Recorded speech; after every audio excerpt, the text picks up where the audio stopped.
আসসালামু আলাইকুম। আব্দুল্লাহ আল মামুন ভাই। ওয়ালাইকুম আসসালাম। ভালো আছেন ভাইজান?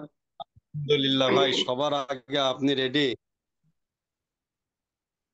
আজকে পোলাপান পড়ানো নাই তো? আহ আপনার কি ক্লাস? এমনি মসজিদে সকালে বক্তব্য পড়াই।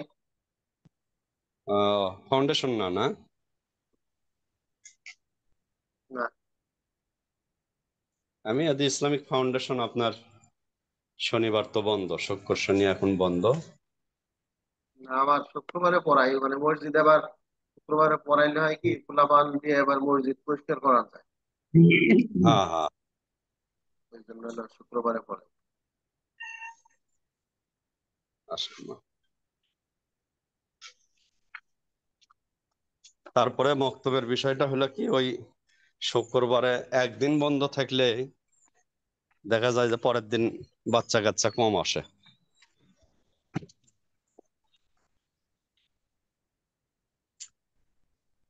আল্লাহ আসসালামু আকবার। আলাইকুম। ওয়ালাইকুম সালাম আশরাফি ভাই, কেমন আছেন? আমরা তো শনিবারও পড়াই, আমাদের তো প্রায় বাধ্যতামূলক করে দিচ্ছি। হ্যাঁ। শনিবারে পড়ানো তো বাধ্যতামূলক করে দিচ্ছে এগুলা।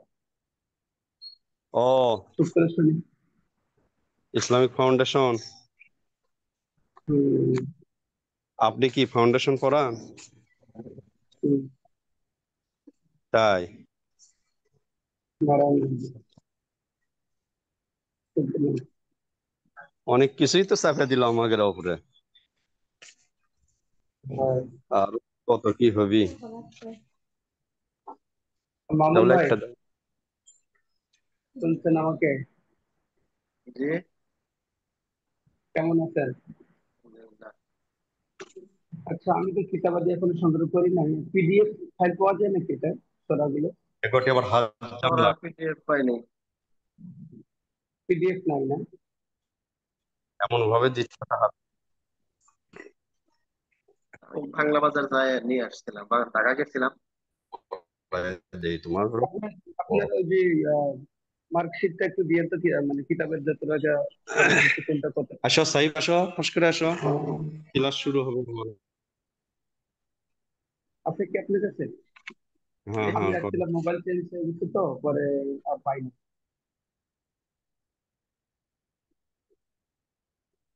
আর এর জন্য জাকির ভাই তো মনে দিচ্ছিলাম।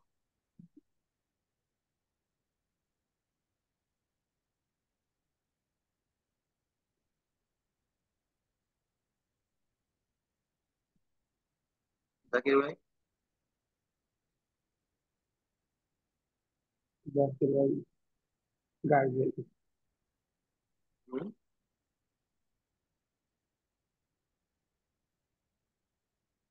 হুম, বলো। জাকির ভাই। এই আলোটা তাহলে। Dam nam জাকির nam ভাই কি gam বগুড়া থেকে gas না কোথা এক থেকে জানি, গাইবান্ধা থেকে? leg sotla কি ভাই? tak tak tak shot char আপনি char কোথা থেকে জানি বলছিলেন, গাইবান্ধা থেকে? ভাই বগুড়া আছে হাম। pak pak Bogura, Bogura. বগুড়া বগুড়া থেকে ভাই। বগুড়া কোন এটা ফলো জায়গায়? তাড়াতাড়ি বই। chal riti riti হুম। kota ka nam bata alhon Bogura Gabtali ভাই। amer mullo am ka dam le amer আমার mullo বাসা কিন্তু nao Nilphamari. ye ek kam kar কাজ করো গাবতলি থেকে। ye পামারি ये সেদিন শুনলাম তো। एक लड़का है इतनी शॉट चले लात मार मार लाठी এটা না, দিন मेरो এটা বাবার ना দেন। বাড়ি কোথায়? হুম। वो বগুড়ায়। बच्चा सच्चा है এস, একটু পড়ায় দিচ্ছি। नाक मत ड- মত কাট। नाक मत कट नाक पे तो ना दो উর্দু কয়টা জানি और বলছেন, ইয়া নাকি दो এটা?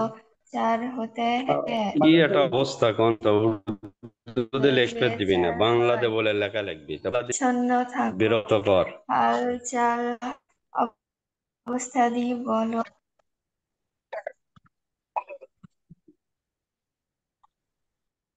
আপনি উর্দু যে পড়াচ্ছেন এটা কি উর্দু কায়দা মাদ্রাসার? ছেলে মেয়ে পড়াচ্ছি।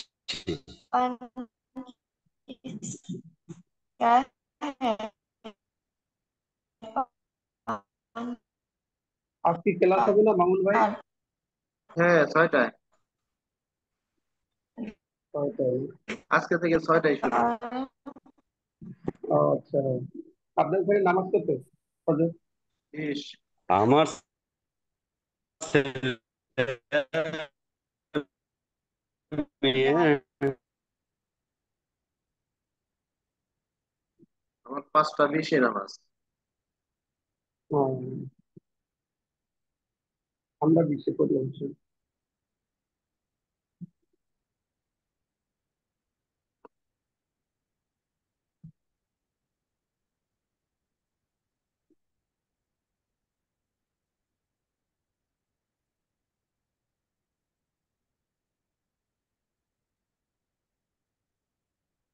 মোজাকারা গ্রুপ যে চালু করছেন এটা কি মোজাকারা হয়?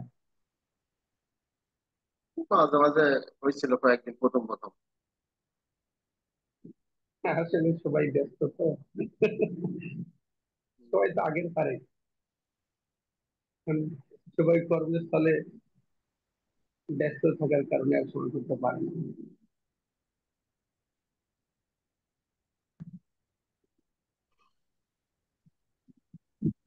তো ফাইল ভাই,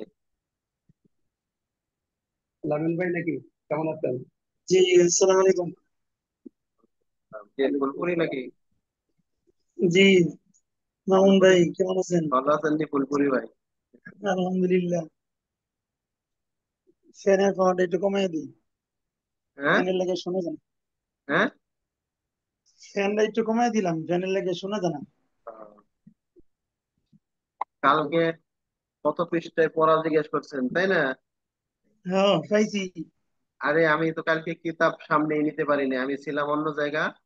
আমি কিতাব ছাড়া পড়ছি কেন? কালকে লাস্টে থেকে এটা পাইছি, ফতোয়া দেওয়া হারাম, যে ফতোয়া দেওয়া কেন নিষেধ, এটা কিতাবের শেষে দা আমাদের সরার 330-35 পৃষ্ঠায়।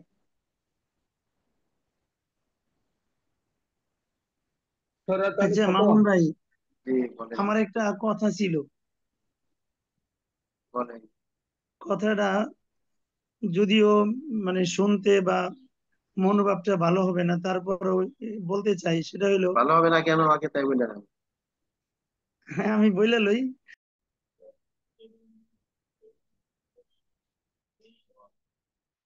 الحمد لله رب العالمين والعاقبة للمتقين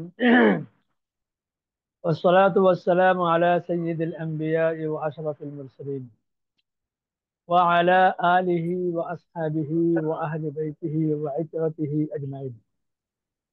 أما بعد،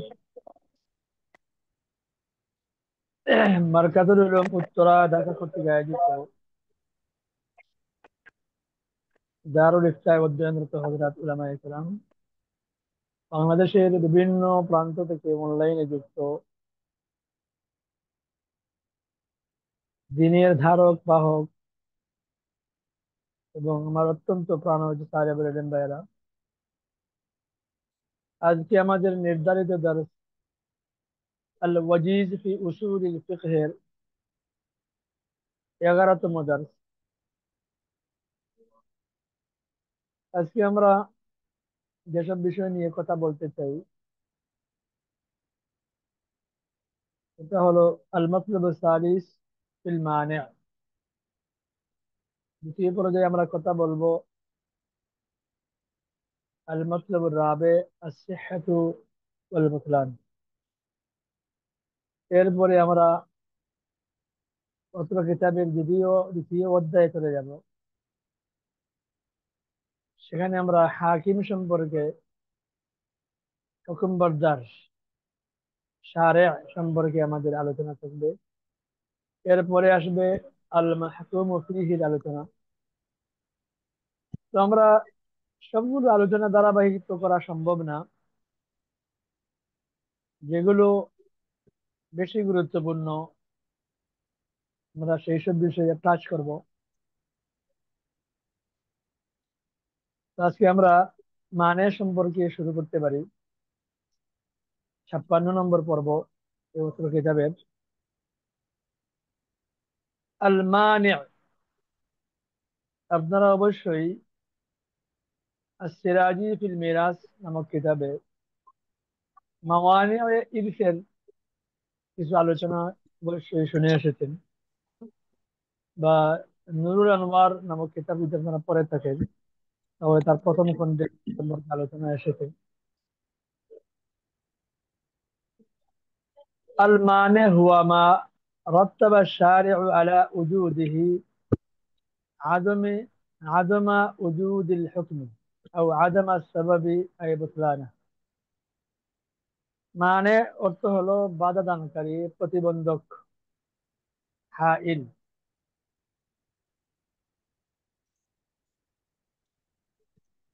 শরীয়তের পরিভাষায় মানে বলা হয় যার উপস্থিতিতে যে হাইল বা প্রতিবন্ধকের কারণে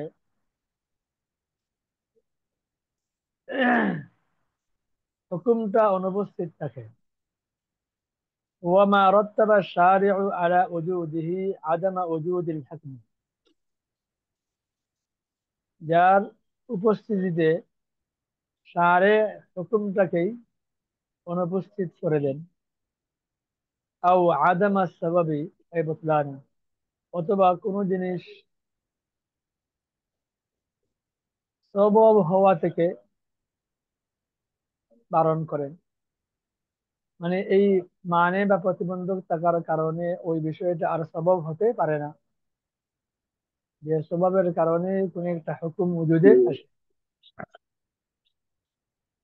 وهو نوعان مانع للحكم ومانع للسبب। এই মানে বাধা হাইলটা আবার দুই প্রকার।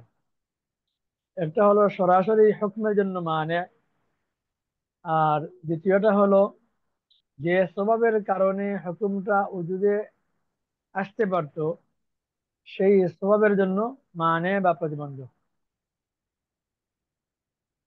আল আউয়ালু মানিউল হুকমে, হুকমের প্রতিবন্ধক হাইল। ওয়াহুয়া মা ইতারাত্তাবু আলা উজুদিহি আদমু উজুদিল হুকম। প্রথম প্রকার হলো যে বাধা বা প্রতিবন্ধকতার কারণে, যে বাধা বা প্রতিবন্ধকতার উপস্থিতির কারণে হুকুমটা অনুপস্থিত থেকে যায়। বিররাগমি মিন উজুদি সাবাবিহি আল মুস্তাওফি লিশুরুতিহি, এমনকি যে সববটা তার যাবতীয় শর্ত সহ বিদ্যমান আছে সেই স্বভাবটাই এই মানের কারণে অনুপস্থিত থেকে যায়। অর্থাৎ সারসংক্ষেপ হলো, যে বাধা বা প্রতিবন্ধকতার কারণে হুকুম এবং সবব উভয়টা অনুপস্থিত থাকে সেই বাধাকেই বলা হয় মানিউল লিল হুকমি ওয়াস সবব। মানিউর প্রথম প্রকার। وإنما كان المانع حائلا دون وجود الحكم। মানেটা প্রতিবন্ধক হয়ে পড়ে হুকুমের উপস্থিতির, বা কোন একটা হুকুম যদি আসার পথে যে বিষয়টা মানে হয়, মানে হওয়ার কারণ হলো লিআন্না ফীহি মানান লা ইয়াত্তাফিকু ওয়া হিকমাতুল হুকমি লা ইউহাক্কাকু আল গরাদ আল মাকসুদ মিনাল হুকম। কারণ এই বাধা থাকার কারণে মূল যে উদ্দিষ্ট বিষয় সেটা বাস্তবায়ন হতে পারে না। মানে হুকুমটা তার অস্তিত্ব থেকে অস্তিত্বে আসতে পারে না, বাধা হয়ে দাঁড়ায় বিষয়টা। যেমন আমরা মিসাল দিলে বা উদাহরণ দিলে বিষয়টা পরিষ্কার হয়ে যাবে। কাল উবুওয়াতুল মানিআতু মিনাল কিসাস, আল মানিআতু মিনাল কিসাস। উবুওয়াত লিল আবি মানে পিতৃত্ব, এটা একটা বাধা। কিসাস শরীয়তের যে হুকুম, ইয়া আইয়ুহাল্লাযীনা আমানু কুতিবা আলাইকুমুল কিসাসু ফিল কাতলা, যেটা আল্লাহ পাক রব্বুল আলামিন আমাদের উপর ফরজ ঘোষণা করেছেন, এই ফরজিয়তের বিধানটা উবুওয়াতের মানের কারণে বাবার উপর এই কিসাসটা আরোপিত হয় না। কাল উবুওয়াতিল মানিআতি মিনাল কিসাস, ফাল আবু লা ইউকতালু কিসাসান ইদা কাতালা ইবনাহু আমুদান ওয়া উদওয়ানা। যদি কোনো বাবা তার ছেলেকে ইচ্ছা করে হত্যা করে ফেলে, তাহলে হত্যার বদলে কিসাসান তাকে হত্যা করা যাবে না।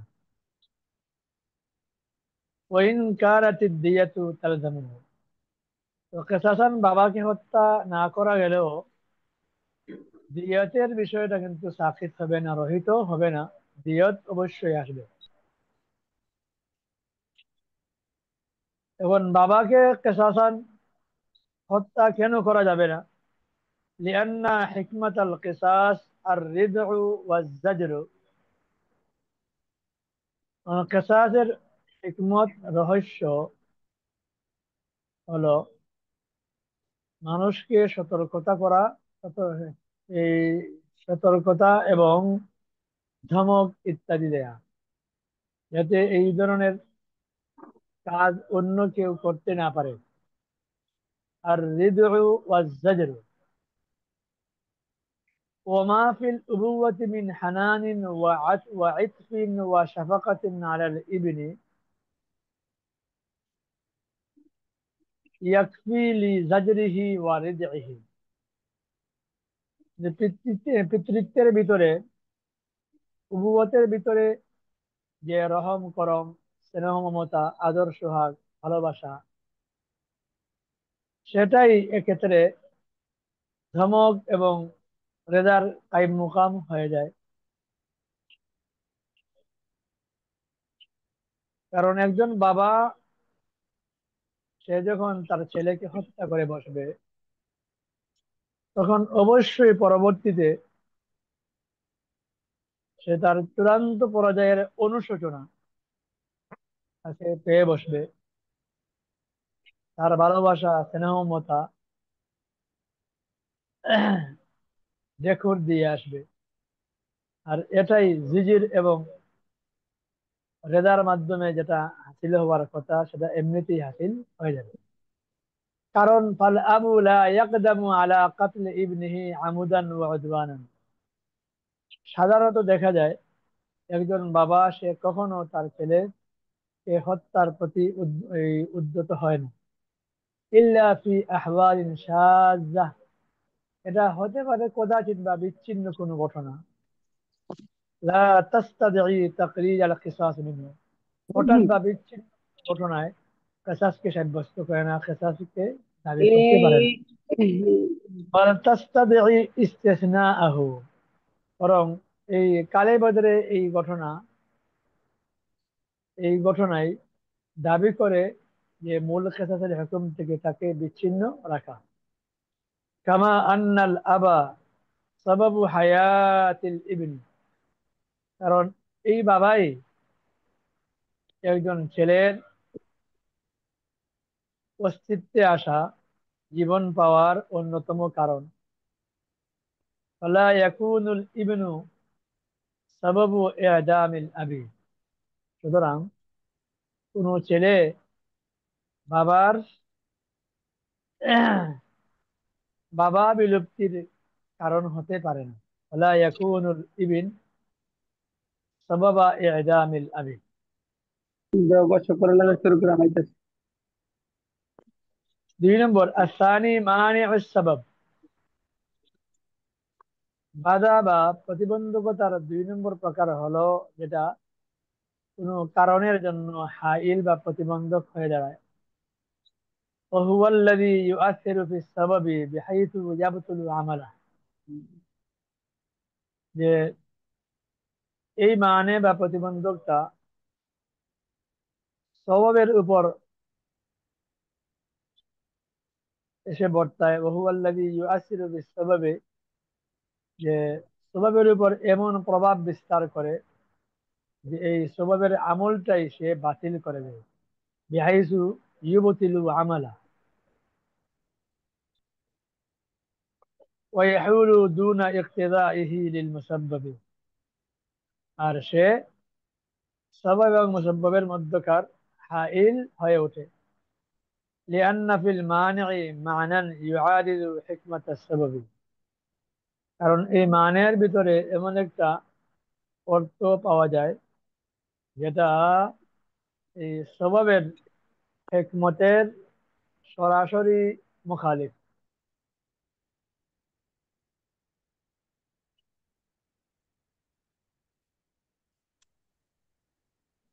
মিসালুহু আদ-দাইনুল মুনাক্কিস লিন-নিসাব ফি বাবিজ যাকাহ,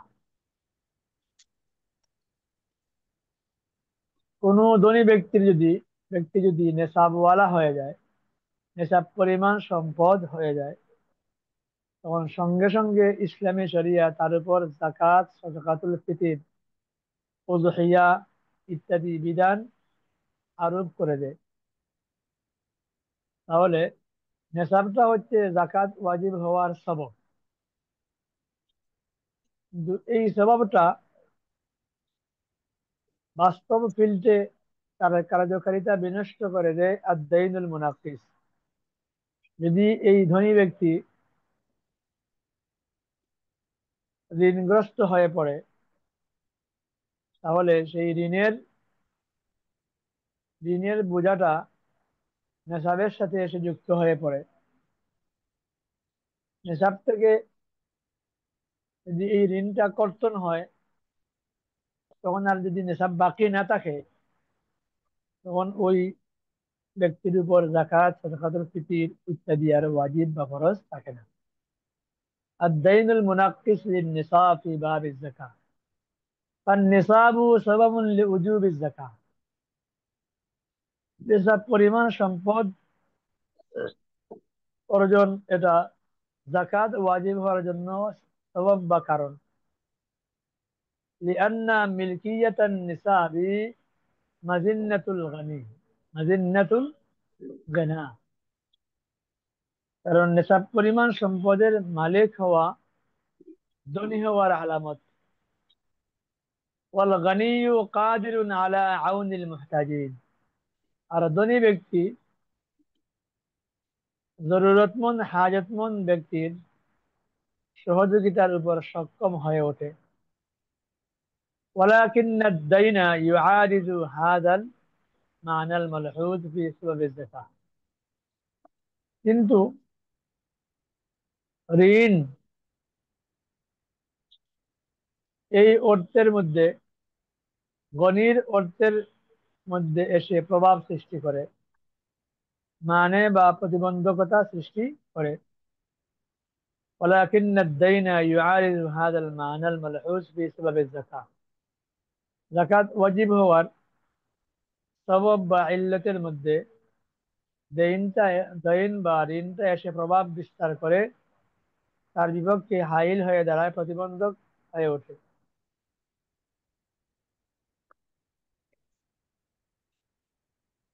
ফি সাবাবিজ যাকাহ ওয়া হুয়াল গানি, ধনী হওয়া যাকাতের কারণ, কিন্তু এই ধনী ব্যক্তি যদি ঋণগ্রস্ত হয়ে পড়ে, তখন তার গেনা যে যাকাতের সবব, এই সববের উপর প্রভাব বিস্তার করে বসে।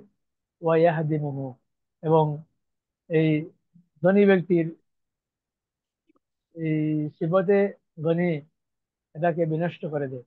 ওয়াইয়াহদিমুহু লিআন্না মা ইউকাবিলু আদ-দাইন মিন মালি মালিকিন নিসাব লাইসা মিলকুহু আলাল হাকিকা, ফালা তাকুনু মিলকিয়াতুন নিসাব মাজিন্নাতুল গানি, ফালা ইয়াকুনু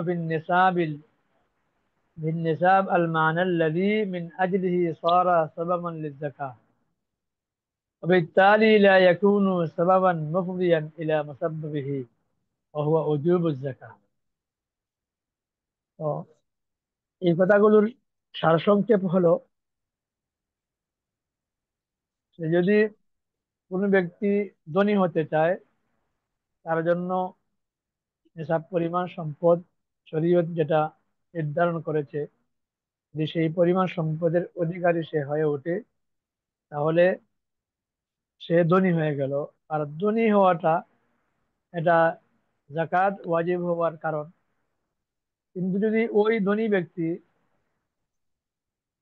কোনো কারণবশত ঋণগ্রস্ত হয়ে পড়ে, তাহলে ওই ঋণটা তার সিফতে ধনী হওয়ার যে কারণ বা সবব আছে, সেই স্বভাবের শক্তিমত্তার উপর প্রভাব বিস্তার করে স্বয়ং স্বভাবের স্বভাবের অস্তিত্বটাকেই সে বিলীন করে দেয়, জন্য তখন আর তার উপর জাকাত আর ওয়াজিব থাকে না। এই গেল মানের দুইটা প্রকারের আলোচনা। আমরা এই মানের সম্পর্কে আলোচনা এখানে শেষ করে দেব। আমরা এরপরে চলে যাব আল মাতলাবুর রাবে আস-সিহহাতু ওয়াল বুতলান।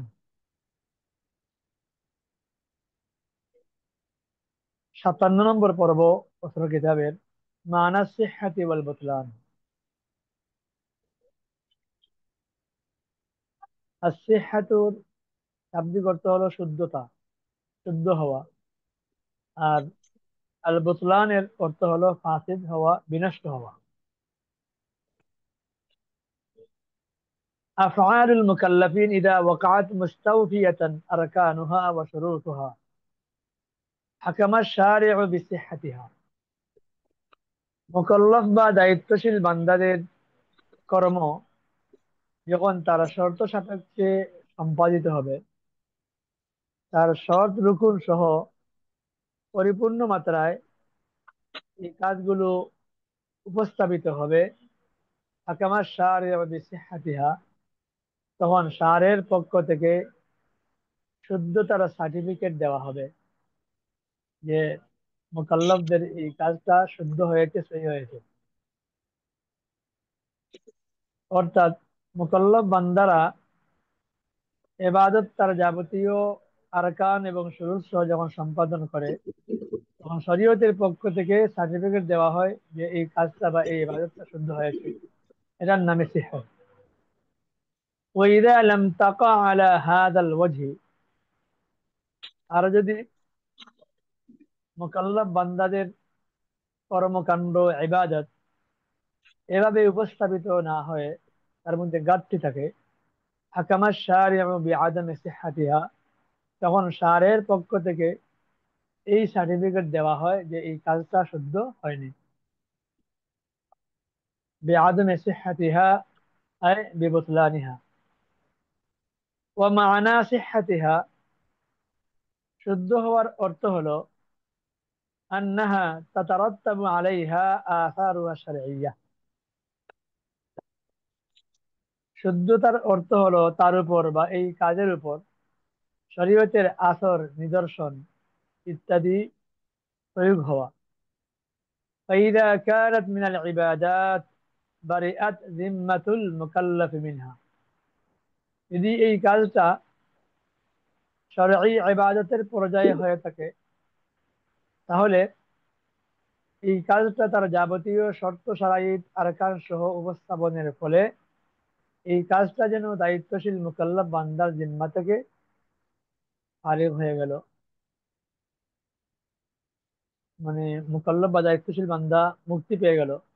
কাসসালাতিল মুস্তাওফিয়াতি লিআরকানিহা ওয়া শুরুতিহা, যেমন নামাজের বিধান, এটা ইবাদত, যদি তার যাবতীয় রুকুন এবং শর্ত সহ আদায় করা হয়, তাহলে নামাজ শুদ্ধ হয়ে যাবে।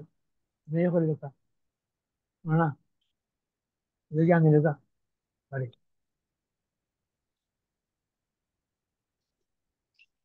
তো এই তো সবই হলো, हो गई तो हम्म।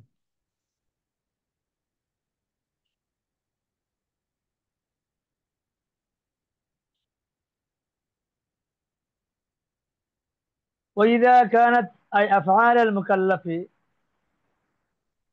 الصحيحة من العبادات من العادات أي المعاملات كعقود البيع والإجارة والنكاح ترتب على كل عقد الآثار المقررة له شرعا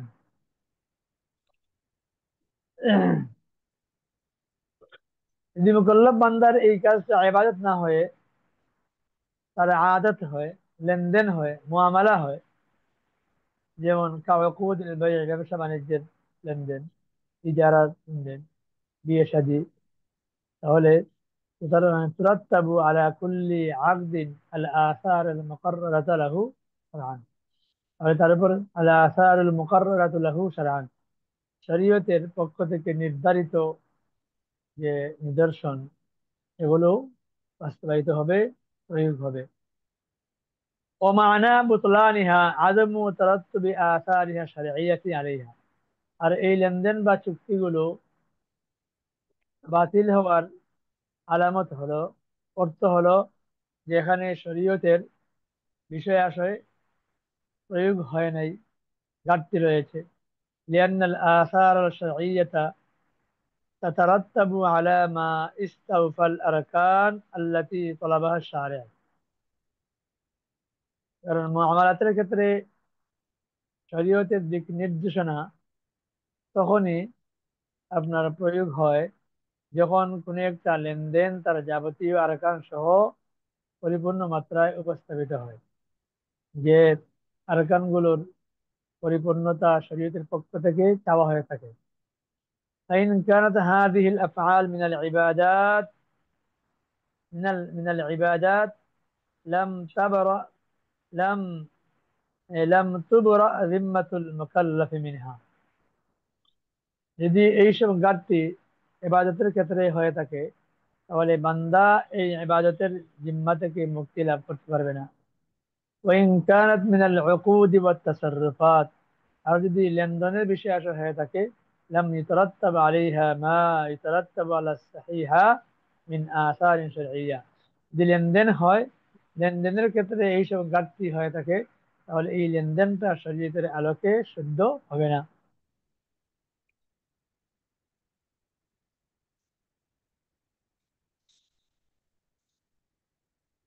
আটান্ন নম্বর পর্ব সিহহাত ওয়াল বুতলান মিন আকসামিল হুকমিল ওয়াদঈ,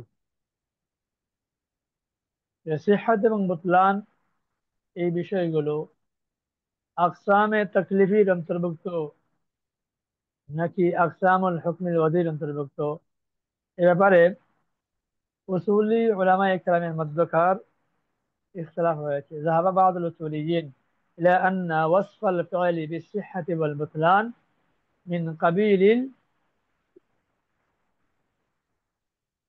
হুকমিত তাকলিফি, কোন কোন উসুলি উলামায়ে কেরামের মতে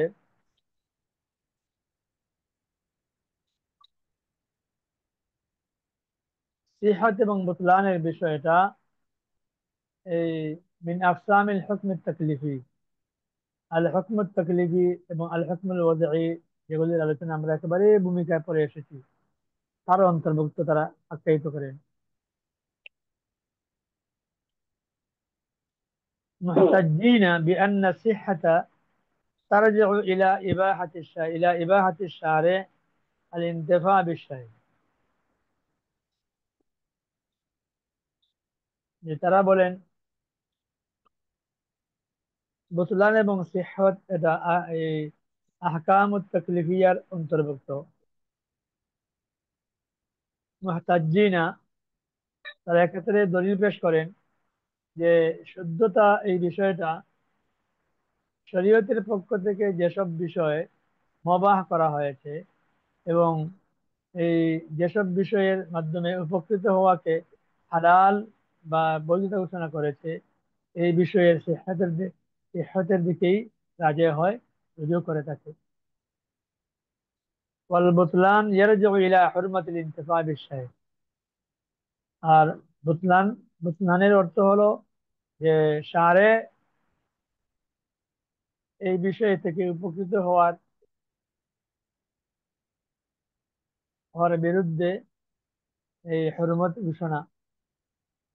ফাফিল বাই'i সহিহ ইবাহুল ইন্তিফা বিল মাবি' মিন কিবালিল মুশতারি। বইয়ের সহিহের অর্থ হলো যে এর মাধ্যমে মুশতারি গ্রাহক মবি থেকে উপকৃত হতে পারবে। ওয়াফিল বাই'il বাতিল ইউহরামু ইন্তিফাউহু বিহি। আর যদি লেনদেনটা বাতিল হয়, বয়ে বাতিলের পর্যায়ে হয়, তাহলে গ্রাহক বা মুশতারি এর থেকে ফায়দা নিতে পারে না, তার ফায়দা গ্রহণ করাটা হারাম হয়ে পড়ে। وذهب آخرون إلى أن الصحة والبطلان من أحكام الوضع। অন্যান্য উসুলি উলামায়ে কেরাম তারা সিহহাত এবং বুতলানকে আহকামে তাকলিফির অন্তর্ভুক্ত না করে আহকামুল ওয়াজি'র অন্তর্ভুক্ত করেন। لأن الشارع حكم بتعلق الصحة بالفعل المستوفي لأركانه وشروطه। কারণ শারে কোনো কাজের বা কোনো হুকুমের সিহহতের বিষয়টা নির্ধারণ করেছেন এই কাজের শুদ্ধতার উপর। আর কাজের শুদ্ধতা হয় তখন যখন কাজটা তার শর্ত এবং রুকুন সহ উপস্থাপিত হয়। ও হাকামা বিতাআল্লুকিল বুতলান বিল ফি'লিল الذي لم يستوفي أركانه وشروطه। আর কোন কাজের বুতলানের হুকুম তখনই আরোপ করেন সারে যখন এই কাজটা তার শর্ত রুকুন সহ উপস্থাপিত হয় না।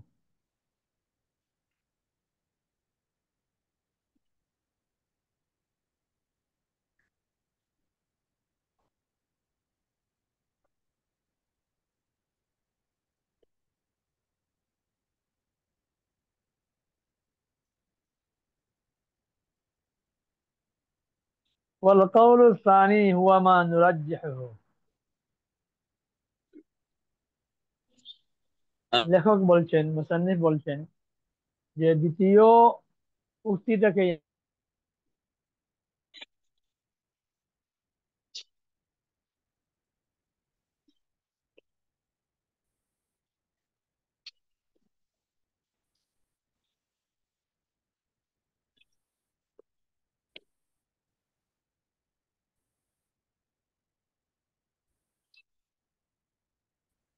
لأنه ليس في الصحة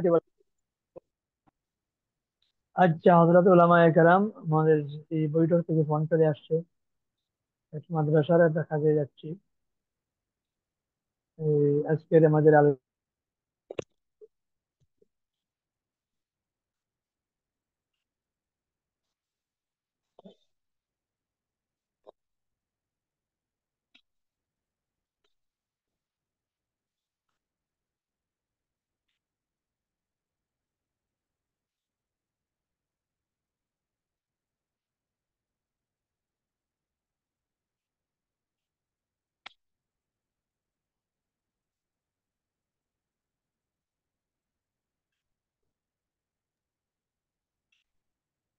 আসসালামু আলাইকুম। আজকের মতো এখানে শেষ। বলছেন আগে স্যার। জি, জি। দেরি হয়ে গেছে।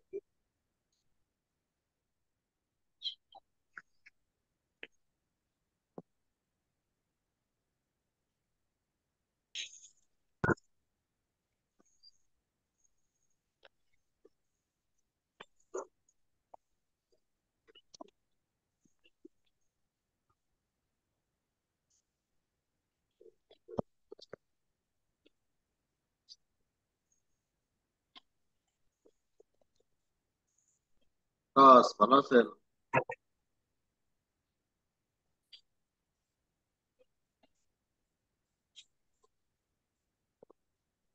কি মুসলমান ভাই? আপনারা আছেন সবাই?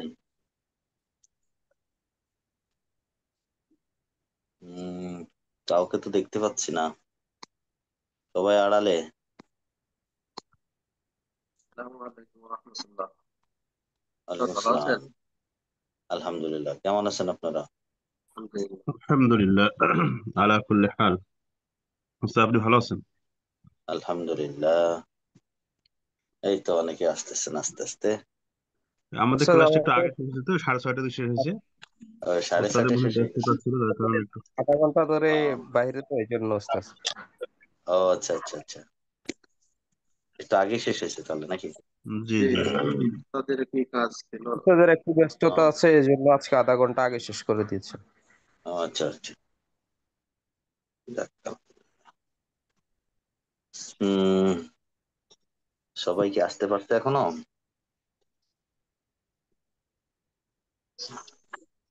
আছি উস্তাদ, আমরা যুক্ত আছি আলহামদুলিল্লাহ।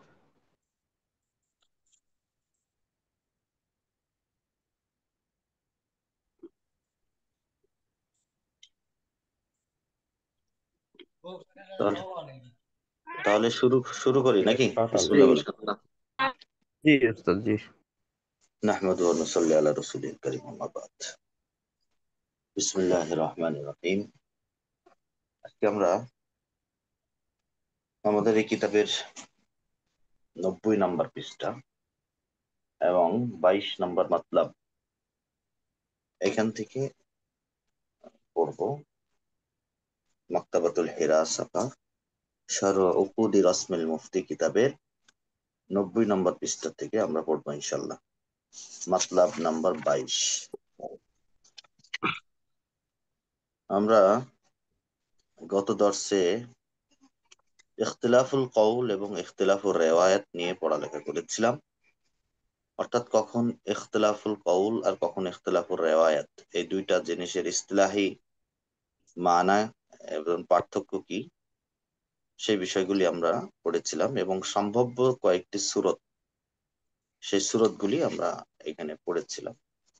মূলত সেই বিষয়গুলি এখানে আরো বিস্তারিত আসবে, যেহেতু আমরা একেবারে কিতাবের শুরুতে কিছু বিষয় আলোচনা করেছিলাম। সেখানে এই কিতাবটি পড়ার গরজ নিয়ে আলোচনা করেছিলাম যে এটার থেকে কি শিখতে পারবো।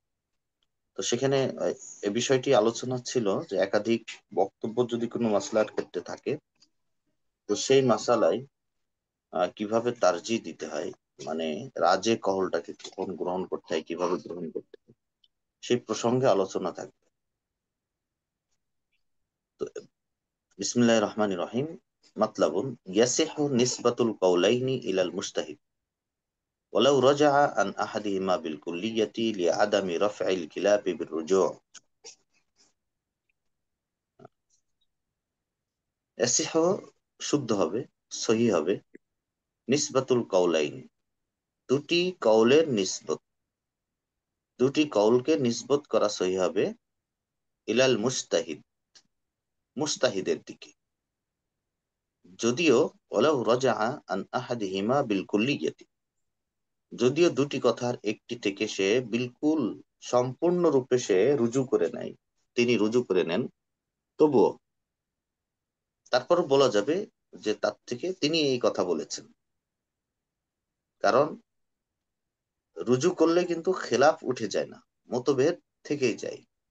যতই রুজু করুন না কেন, মতভেদটা থেকেই যায়।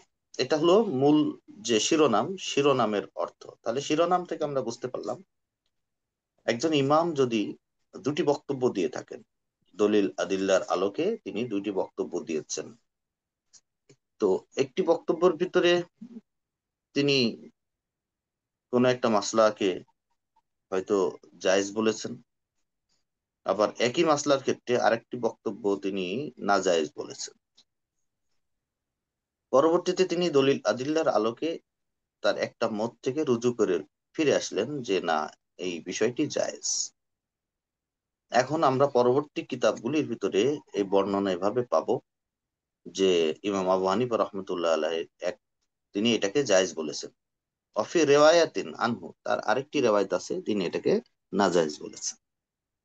তো এই জায়েজ এবং নাজায়েজ বলার এই যে এই পদ্ধতি, আহ, তিনি যদি রুজু করেও নেন সম্পূর্ণরূপে, তারপরেও কওলের নিসবত তার দিকে করা যাবে, এখানে এই বিষয়টি শিরোনাম থেকে সেটি প্রমাণিত হয়। এবার আমরা মূল মাসআলা কিতাবের ভিতরে কি বলেছে এ প্রসঙ্গে, সেই বিষয়গুলো আমরা একটু পড়ে দেখি। ওয়াকাদ কদ্দামনা আনিল ইমামিল গ্রাফি আন্নাহু লা ইয়াহিল্লুল হুকমু ওয়াল ইফতা বিগাইরি রাজিহ।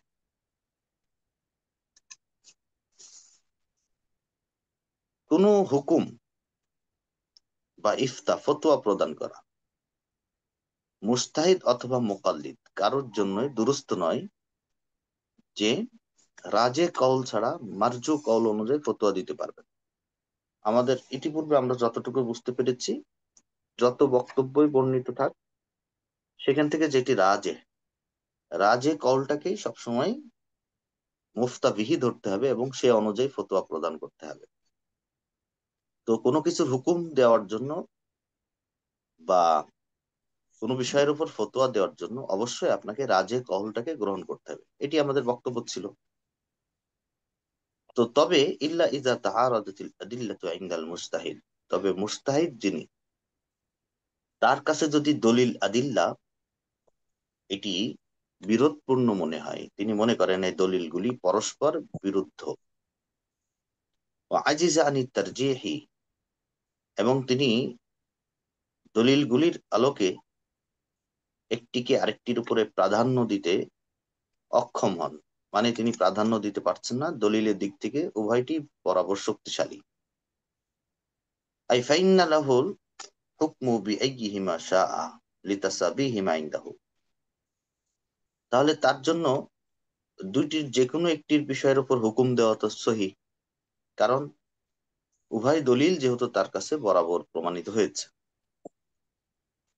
তাহলে ওয়ালা হাজা ফায়াসিহু নিসবাতু কুল্লি মিনাল কাওলাইনি ইলাইহি, এরকম ভাবে তিনি যে দুইটা বক্তব্য দিয়ে থাকেন, দুইটা দলিলই তার কাছে বিশুদ্ধ হয়েছে, দুইটা বক্তব্য দিয়েছে, যখন উভয় পাল্লা সমান সমান, জায়েজের পাল্লাও সমান, না জায়েজের পাল্লাও সমান দলিলের আলোকে, তো একজন মুস্তাহিদের কাছে যখন এমন মনে হয় তখন তিনি দুরকম বলে থাকেন, প্রথমে একরকম বলছেন, পরে আবার দলিল আদিল্লা দেখেন না এখানে না জায়েজের কথাও তো আছে, তো সেটাও বলেন। এখন যদি তিনি আগেরটা থেকে রুজু করে নেন, তখন তো তার দিকে এই কওলের নিসবত, আগের কওলের নিসবত করা যাবে, যেটা আমরা শিরোনাম থেকে বুঝলাম। তো বলছে ওয়ালা হাজা ফায়াসিহু নিসবাতু কুল্লি মিনাল কাওলাইনি ইলাইহি, এই দৃষ্টিকোণ থেকে প্রতিটি কথাই ওই ইমামের দিকে নিসবত করা দুরূস্ত হবে। লা কামা ইয়াকুলহু বাদুল উসুলিয়িন, বিষয়টি এমন নয় যেমনটি কিছু কিছু উসুলিয়িন তথা উসুলবিদ বলেন, মিন আন্নাহু লা ইউনসাবু ইলাইহি শাইয়ুম মিনহুমা, তাদের বক্তব্য হলো যে এই দুই বক্তব্যের কোনো বক্তব্যই, মানে এরকম কোনো বক্তব্য তার দিকে নিসবত করা দুরূস্ত হবে না। তো কিছু কিছু উসুলিয়িন বলেন কোনো বক্তব্যই তার দিকে এখানে নিসবত করা যাবে না, এই কথা বলা যাবে না যে এই কথাটা আবু হানিফা রাহমাতুল্লাহ আলাইহি বলেছেন, এটা আবু হানিফা রাহমাতুল্লাহ আলাইহি থেকে বর্ণিত হয়েছে, এমন বক্তব্য দেওয়া যাবে না। আর কেউ কেউ বলেন যে ওমা ইয়াকুলুহু বাদুহুম মিন ইতিকাদি নিসবাতি আহাদিহিমা ইলাইহি, যে দুটির একটিকে তার দিকে সম্বন্ধ করা যাবে, কিন্তু দুটিকে তার দিকে নিসবত বা সম্পৃক্ত করা যাবে না, এটিও কেউ কেউ মনে করে। কেন?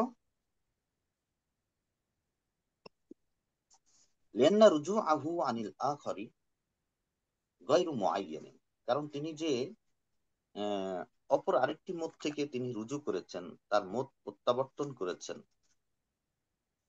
তো এটি অনির্দিষ্ট, অনির্ধারিত, কারণ ইজিল ফারজু তাসাবিহিমা ফি রাইহি, কারণ তার রায়, তার যে দলিল আদিল্লা দেখার পরে তার যে সিদ্ধান্ত, তার রায়টা ছিল বরাবর, উভয়ের ক্ষেত্রে পাল্লা সমান সমান ছিল, একটি আরেকটির উপরে কোনোভাবে প্রাধান্য প্রাপ্ত ছিল না।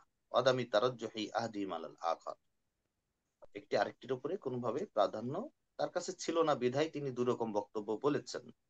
এরকম তো নয়, মুস্তাহিদের এমন হওয়ার কোনো সম্ভাবনা নেই, এটা কখনোই হয় নাই, কোনো মুস্তাহিদের ক্ষেত্রে হয় নাই যে দলিল একদিকে কিন্তু তিনি ফতোয়া দিয়েছেন আর একদিকে, এটি সম্ভব না। বরং তখনই দুই রকম বক্তব্য হয়েছে যখন একাধিক দলিল আছে এবং উভয় দলিল বরাবর শক্তিশালী, উভয় ফতোয়া বা উভয় মতামতের উপরে, এই জন্য না বিষয়টি এমন হয়েছে। নাম ইজা তারাজ্জাহা ইনদাহু আহাদুহুমা, তবে হ্যাঁ, যখন মুস্তাহিদের কাছে দুটি বক্তব্যর দুটি মতের একটি প্রাধান্য পাবে, যে কোনো কারণবশত পরবর্তীতে তিনি দলিল আদিল্লা দেখার পরে বুঝতে পেরেছেন যে এখানে এই মতটি সঠিক, বেশি সঠিক।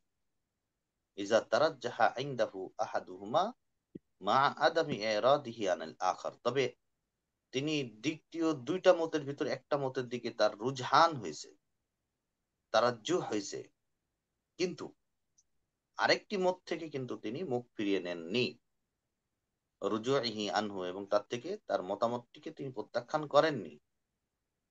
ইনসাবু ইলাইহি রাজিহু ইনদাহু, তখন ওই মুস্তাহিদের কাছে যেই বক্তব্যটি রাজেহ, তো এই রজে কওলটাকে তার দিকে নিসবত করা হবে, সম্পৃক্ত করে বলা হবে যে ইমাম আবু হানিফা রাহমাতুল্লাহ আলাইহি বা মুহাম্মদ রাহমাতুল্লাহ আলাইহি, আবু ইউসুফ রাহমাতুল্লাহ আলাইহি এই মাসলাটি এমন বলেছেন, যেটি রাজে সেটিকে তার দিকে নিসবত করা হবে। আর আরেকটি যেটি মারজু হয়ে গেল, তার কাছে একটি রাজে আরেকটি মারজু, তো মারজু যেটিকে আমরা ছেড়ে দিচ্ছি সেটি কি বলবো, ওয়াইসকার ওসানি রেওয়ায়াতানান। আর দ্বিতীয়টিও উল্লেখ করতে হবে এভাবে, অফি রেওয়ায়াতিন আনহু, আমরা যে কিতাবের ভিতরে ফিকহির কিতাবের ভিতরে পড়ে থাকি, বিভিন্ন জায়গায় আসে এরকম, অফি রেওয়ায়াতিন আনহু, তার থেকে একটি রেওয়ায়াত, তার থেকে একটি বর্ণনা আছে, এরকম এরকম আমরা বিভিন্ন জায়গায় পড়ে থাকি। তো সেভাবে বলতে হবে অফি রেওয়ায়াতিন আনহু, তার থেকে এমনটি বর্ণিত আছে। আম্মা লাউ আরাদা আনিল আখরি বিল কুল্লিয়া, এখন যদি বিষয়টি এমন হয়, একটা মতকে তিনি এমন ভাবে গ্রহণ করেছেন যে দ্বিতীয় মতটি থেকে একেবারে সম্পূর্ণরূপে তিনি মুখ ফিরিয়ে নিয়েছেন, দুটি বক্তব্যের একটিকে তিনি এমন ভাবে গ্রহণ করেছেন যে অপর আরেকটি বক্তব্য থেকে সম্পূর্ণরূপে একেবারে নিজেকে পরিপূর্ণরূপে মুখ ফিরিয়ে নিয়েছেন, যে সেটি আসলে এমন যে এই দ্বিতীয় বক্তব্যটি সঠিক, মুখ ফিরিয়ে নিয়েছেন। লাম ইয়াবকা কওলান লাহু, তাহলে ওই দ্বিতীয় বক্তব্যটি এমন যেন এটি তিনি বলেনই, এটি তার কোনো কওলই না, এমন হয়ে যাবে। এটি বিষয়টা হচ্ছে অনেকটা ওই যে হাদিসের ভিতর আমরা পড়েছি, মান তাবান জানবিন কামাল্লাতা জানবালাহু, এই যে কোনো ব্যক্তি যদি কোনো পাপ করার পর ওটা থেকে তওবা করে, তো ওই ব্যক্তি এমন হয়ে যায় তার কোনো গুনাহ থাকে না, তো ওই পাপটা যেন সে করেইনি। তো একজন ব্যক্তি একটা বক্তব্য দেওয়ার পরে এটাকে স্পন্স করছে, পরবর্তীতে আরেকটা বক্তব্য দিয়ে ওটা থেকে পরিপূর্ণরূপে যদি মুখ ফিরিয়ে নেয় যে আমার আগের বক্তব্যটি সঠিক ছিল না, এটিই সঠিক, এটিই আমার মত, তাহলে আগের বক্তব্যটি এমন হয়ে যাবে যে এটি যেন তিনি বলেনি, এই কথাটা তার নয়। আচ্ছা, তাহলে এখানে কিন্তু ওলামা হযরত দুটি বিষয় আমাদের মনে রাখতে হবে। একটা হচ্ছে মুস্তাহিদের দু রকম বক্তব্যের ভিতরে যদি এমন হয় যে তিনি একটি মতের দিকে ঝুঁকছেন, তার মতামতটা বেশি, তখন ওইটিকেই তার তার দিকে নিসবত করে বলা হবে যে আবু হানিফা রাহমাতুল্লাহ আলাইহি এভাবে বলেছেন। অপর রেওয়ায়াতটিকে বলা হবে অফি রেওয়ায়াতিন আনহু, আবু হানিফার থেকে বর্ণিত আছে আরেকটি রেওয়ায়েত। এভাবে বললে অটোমেটিক বোঝা যাবে এই মতটি দুর্বল।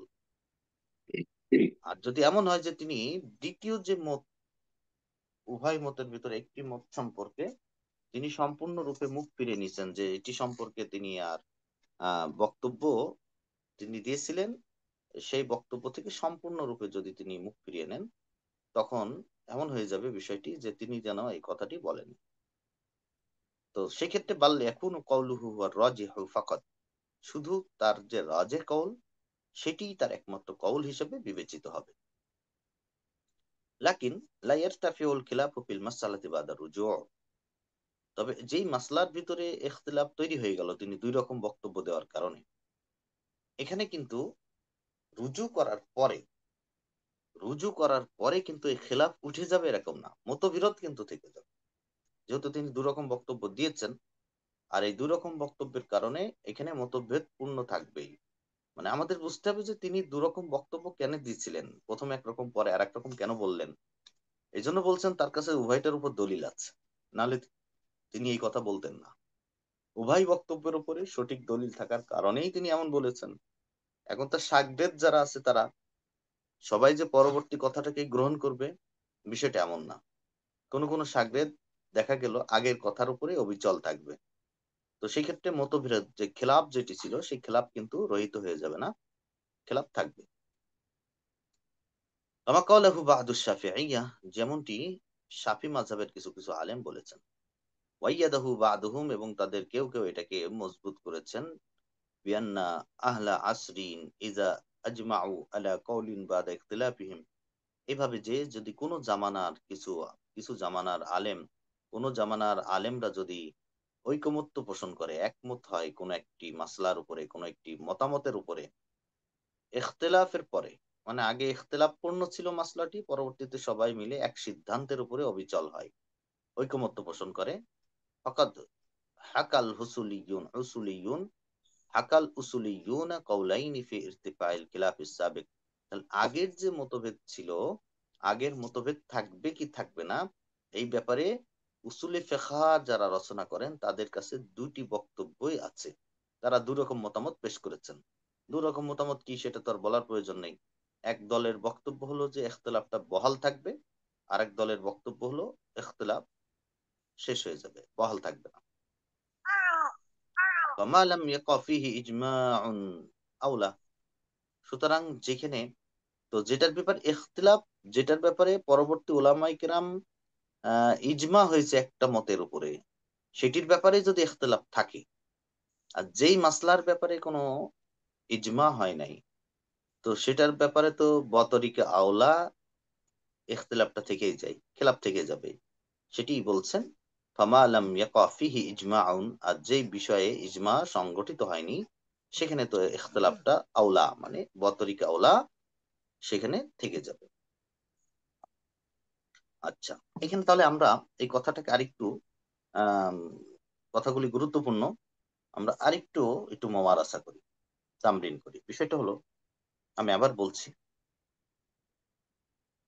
এখানে আমাদের বুঝতে হবে দুইটি বক্তব্য, দুটি মত কোনো মাসালার ক্ষেত্রে যখন মুস্তাহিদের থেকে দুটি মত পাওয়া যাবে, তার অবস্থা হবে এমন, হয়তো উভয় মতটি বরাবর, ওই মুস্তাহিদের কাছে উভয় মতামতটি কি বরাবর, কোনোটির দিকে তার ঝোঁক বেশি নেই, তিনি কোনোটিকে বেশি প্রাধান্য দিয়ে বলেননি, বরং উভয় মতটিকে স্বাভাবিকভাবে এক চোখে একভাবে সমান আকারে তিনি বর্ণনা করেছেন, একটিকে আরেকটির উপরে কোনোভাবে প্রাধান্য দেন নাই। এটি একটা অবস্থা। অথবা একটিকে আরেকটির উপরে প্রাধান্য দিচ্ছেন, কিন্তু অপরটির থেকে পরিপূর্ণরূপে তিনি মুখ ফিরিয়ে নেননি, তারা শুধু প্রাধান্যই দিয়েছেন, কিন্তু ওইটির থেকে যে এই কথা বলবেন যে আগেরটি ভুল ছিল, আগেরটি বাদ, আগের এই সমস্ত কিছু বলেননি, বা ওইটির থেকে একেবারে সম্পূর্ণরূপে মুখ ফিরিয়ে নেননি, এটি আরেকটি অবস্থা। অথবা দ্বিতীয় মত থেকে পরিপূর্ণরূপে তিনি মুখ ফিরিয়ে নিয়েছেন এবং রুজু করছেন, বলছেন তিনি আমার আগের বক্তব্যটি এটি প্রত্যাখ্যান করলাম, আমি সেটাকে তিনি প্রত্যাখ্যান করে নিয়েছেন। এখন আপনি এই যে তিন সুরত, যতগুলি সুরতের কথা বললাম, এই সবগুলি সুরতের ভিতরে উভয় কওলটি মুস্তাহিদের দিকে সম্বোধন করে বলাটা জায়েজ আছে, সহি, উভয় কওলটি, যেমনটি শারে রহমতুল্লাহ আলাইহি তার কথা থেকে বোঝা যায়।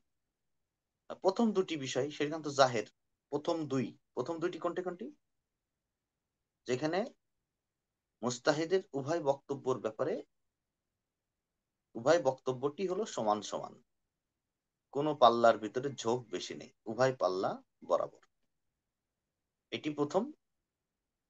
দ্বিতীয় নম্বর হলো একটিকে প্রাধান্য দিয়েছেন, এক পাল্লা ভারী ঠিক আছে, কিন্তু দ্বিতীয় পাল্লাকে তিনি অস্বীকার করেন, দ্বিতীয় পাল্লাকে তিনি বাদ দেননি, তো দ্বিতীয় কওলটাকেও তিনি রেখে দিয়েছেন। এই দুই সূরতে কথা তো স্পষ্ট যে তার দিকে তাহলে নিসবত করা যাবে, এতে তার থেকে বর্ণিত এই কথা বলা যাবে, এটার ব্যাপারে তো কোনো সন্দেহ থাকে না, এটা বুঝতেও তেমন কঠিন হয় না। কিন্তু তৃতীয় নম্বর যে সূরতটি, 3 নম্বর সূরতটা কি ছিল, যে তিনি প্রথম কথা থেকে বিলকুল রুজু করে ফেলছেন, হয়তো তিনি কোথাও বলেছেন যে এটি আমার বক্তব্যটি ভুল ছিল, ওইটার থেকে আমি রুজু করলাম, আমার নতুন বক্তব্য যেটা এটাই সঠিক, এটাই প্রাধান্য প্রাপ্ত, এটাই আমার মতামত, আসল মতামত।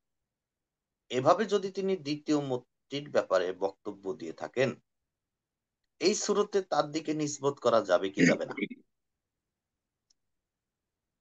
বুঝাতে পারছি হযরত উলামায়ে কেরাম? তৃতীয় নম্বর যে সুরত, তৃতীয় নম্বর সুরতে যেখানে তিনি রুজু করছেন, সেই সুরতের বিষয়ে তার দিকে সম্বোধন করা যাবে কি যাবে না, এটি হলো এখানে একটু সন্দেহ থেকে যায়। বাকি প্রথম যে দুই সুরত, এই দুই সুরত জহের। তাহলে তিনি যখন রুজু করছেন, তো আগের কওলটাকে কি একেবারে মাদুম করে দিতে হবে না হবে না? এই ব্যাপারে আসলে দুইটি বক্তব্য। এটা কি তিনি বলেনই বিষয়টি এরকম হয়ে যাবে, নাকি তার এই কওলটা থেকেই যাবে যে তিনি এই কথাটা তিনি বলেছেন? তো এখানে বিষয়টা হলো তার থেকে এই কথাটা তিনি যেহেতু একবার সদের হয়েছে, প্রকাশ পেয়েছে, যদিও পরবর্তী কথার উপরে সিদ্ধান্ত, কিন্তু এই কথাটা থেকে যাবে, এই কথাটা চলতেই থাকবে, এখানে মতবিরোধটা উঠে যাবে না। কারণ এখানে মুসান্নেফ একটা দলিল নিয়ে আসছেন, যদি তারা কোনো ইখতিলাফের পরে যদি একাধিক বক্তব্যের মধ্যে একটার উপরে ইজমা হয়ে যায় পরবর্তী উলামায়ে কেরামের ভিতর, তাহলে উসুলিয়িন এই ব্যাপারে দুটি মতামত পেশ করছেন। ইজমা হয়ে গেলে দুটি বক্তব্য, মানে ওই রেওয়ায়তটি থাকবে আর অপর বর্ণনা ওই রেওয়ায়তটি বাদ পড়ে যাবে, ওইটি তার দিকে নিসবত করা যাবে। আর যেখানে ইজমা হয় নাই, অধিকাংশ মাসলা তো এরকমই, যেখানে ইজমা হয় নাই তাহলে খেলাফটা থেকে যাবে, এই মাসলাটি তার দিকে নিসবত হবে। লায়ার তাফিউল খিলাফ, রুজু করার পরও খেলাফ, মতবিরোধ, এটি থেকেই যাবে, এটি উঠবে না। অর্থাৎ মারজু কলকেও মুস্তাহিদের দিকে নিসবত করাটা সহি হবে। বিলকুল তার থেকে মুখ ফিরিয়ে নেওয়ার পরেও, এটি মূলত এই কথাটা, এই তিনটা কথাই মুসান্নেফ এখানে বোঝাতে চেয়েছেন। আমরা কি বুঝতে পেরেছি বিষয়টা? তাহলে এই মাতলাবের ভিতরে মৌলিকভাবে এই তিনটা কথা আমাদের মনে রাখতে হবে। একজন মুস্তাহিদের থেকে বক্তব্য যদি দুইটা প্রকাশ পায়, সেটা তিনটা হালত, আর তিন হালতেই তার দিকে কিভাবে কওলটাকে নিসবত করা যাবে না হবে, এই বিষয়গুলি আমরা এই দর্স থেকে, এই মাতলাব থেকে জানতে পারলাম। বোঝাতে পারছি কথা? আচ্ছা, আমরা এখন দ্বিতীয় মাতলাবে চলে যাব। আগের মাতলাব যদি আমরা পরিষ্কার ভাবে বুঝে থাকি ইনশাল্লাহ, তাহলে পরবর্তী মাতলাবের দিকে আমরা যাব। 92 নম্বর পৃষ্ঠায়, মা যাকারাহুল উসুলিয়্যুন মিন আদামি ইমকানি কাওলাইনি লিমুস্তাহিদিন মুশকিলুন ফাইনাল ওয়াকিয়া খিলাফ। কিছু কিছু উসুলবিদ তারা উল্লেখ করেছেন যে কোন মুস্তাহিদের একাধিক বক্তব্যটা এটা অসম্ভব, এটা মুশকিল, মানে অসম্ভব। তারা বলছেন আদাম ও ইমকান, এটা সম্ভব নয় যে একটা মুস্তাহিদের একই বিষয়ে একাধিক বক্তব্য থাকাটা অস্বাভাবিক, সম্ভব নয়। এ কথা কেউ কেউ কোনো উসুলবিদ বলে থাকেন, কিন্তু আহ মুসান্নেফ বলছেন মুশকিলুন, এই কথাটি মুশকিল, মানে এটি মারাত্মক কথা বা এটি সমস্যাযুক্ত কথা, এই কথাটি সঠিক নয়। অর্থাৎ একই সাথে কোন মুস্তাহিদের কোন একটি মাসালার ব্যাপারে একাধিক বক্তব্য থাকাটা বিশুদ্ধ, থাকতে পারে, এটা মুসান্নেফের বক্তব্য। ফাইনাল ওয়াকিআ খিলাফুহু, বাস্তবতা এর ভিন্ন রূপ। বাস্তবতা ভিন্ন রূপ বলতে ওই উসুলিনরা যেই বক্তব্য দিয়েছেন, বাস্তবতার সাথে এর মিল নেই। বাস্তবতা ভিন্ন মানে অর্থাৎ এটি সম্ভব।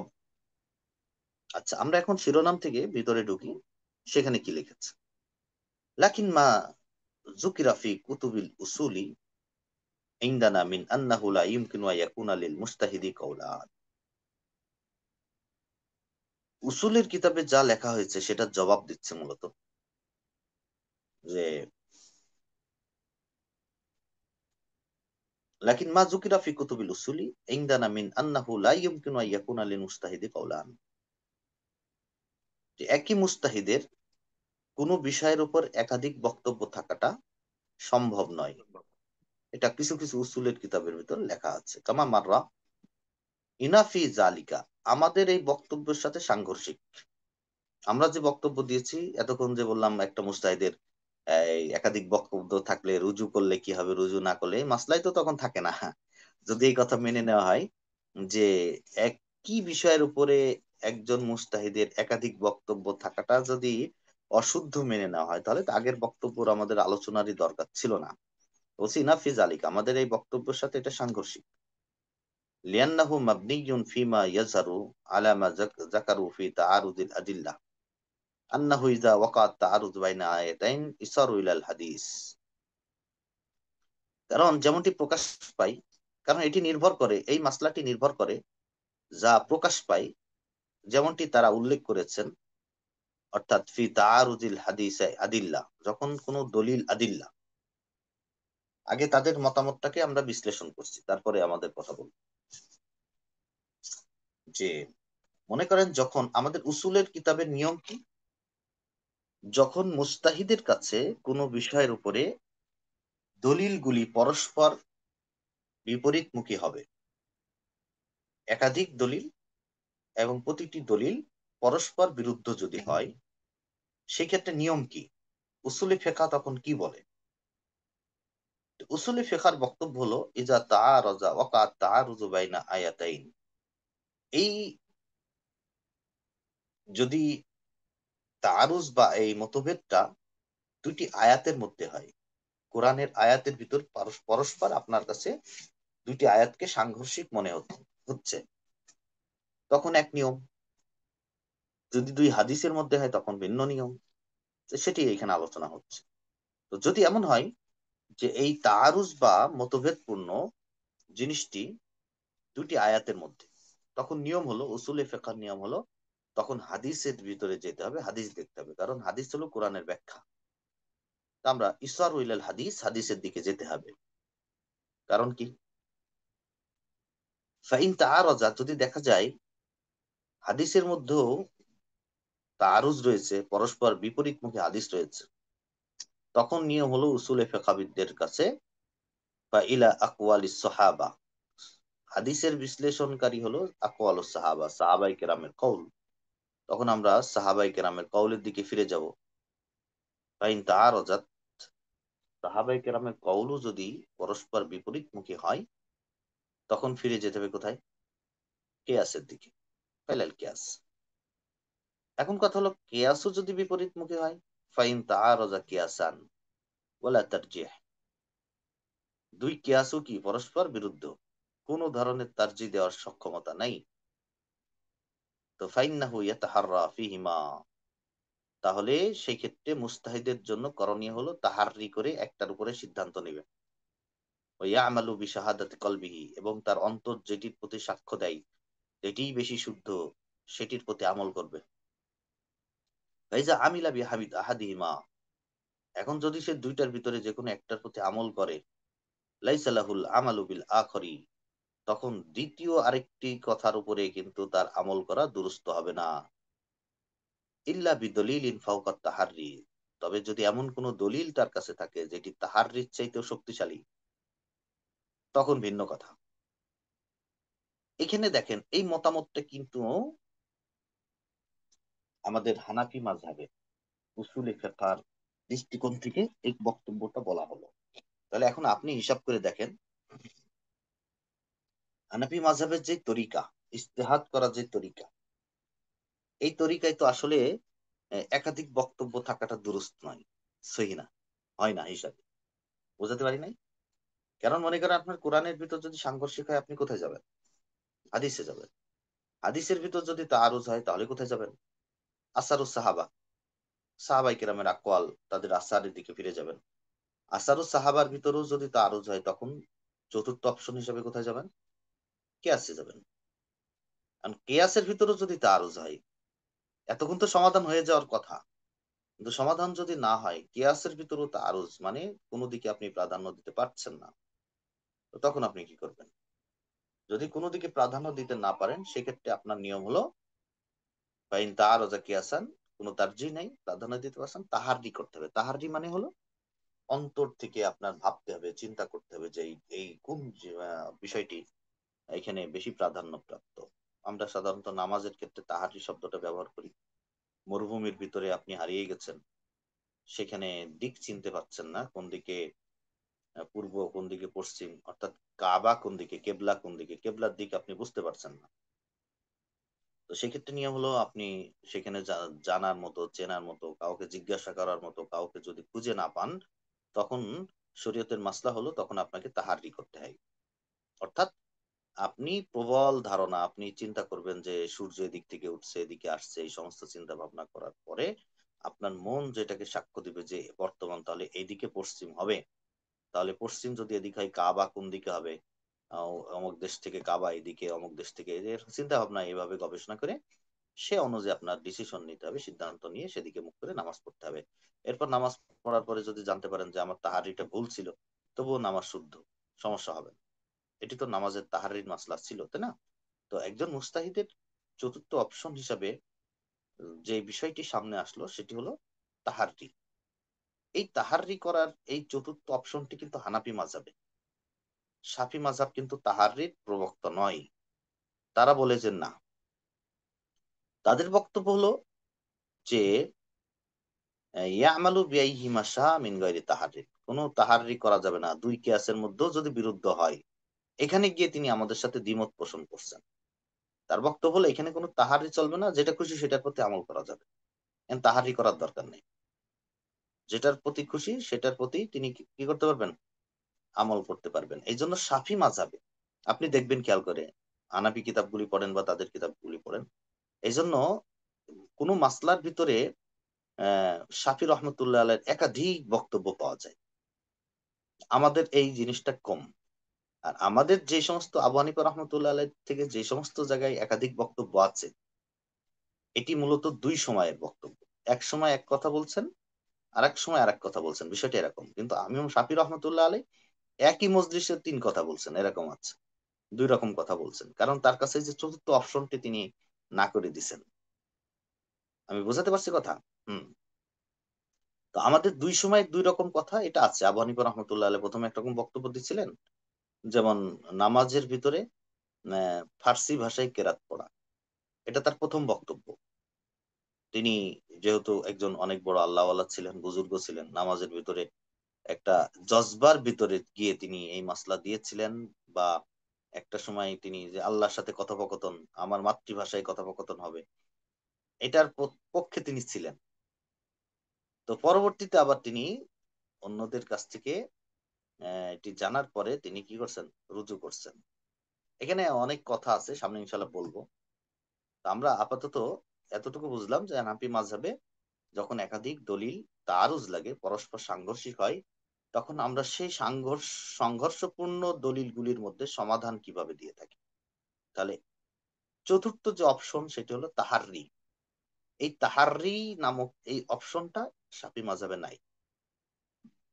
তো এখানে আমরা কিতাব থেকে দেখি এখন, ফাইজা আমিলা বিআহাদিহিমা লাইসা লাহুল আমাল বিল আখার ইল্লা বিদলিলিন ফাকাত তাহাররি।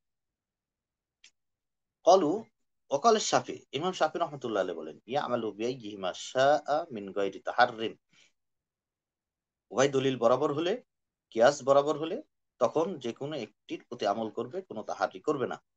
ওয়ালিহাযা সারা লাহু ফিল মাসআলাতি কাওলান ওয়া আকসার। এই জন্য ইমাম শাফি রহমতুল্লাহ আলাইহির কোন একই মাসালার ভিতরে একাধিক বক্তব্য পাওয়া যায়। আম্মার রিওয়ায়াতানি আন আসহাবিনা ফি মাসআলাতিন ওয়াহিদা।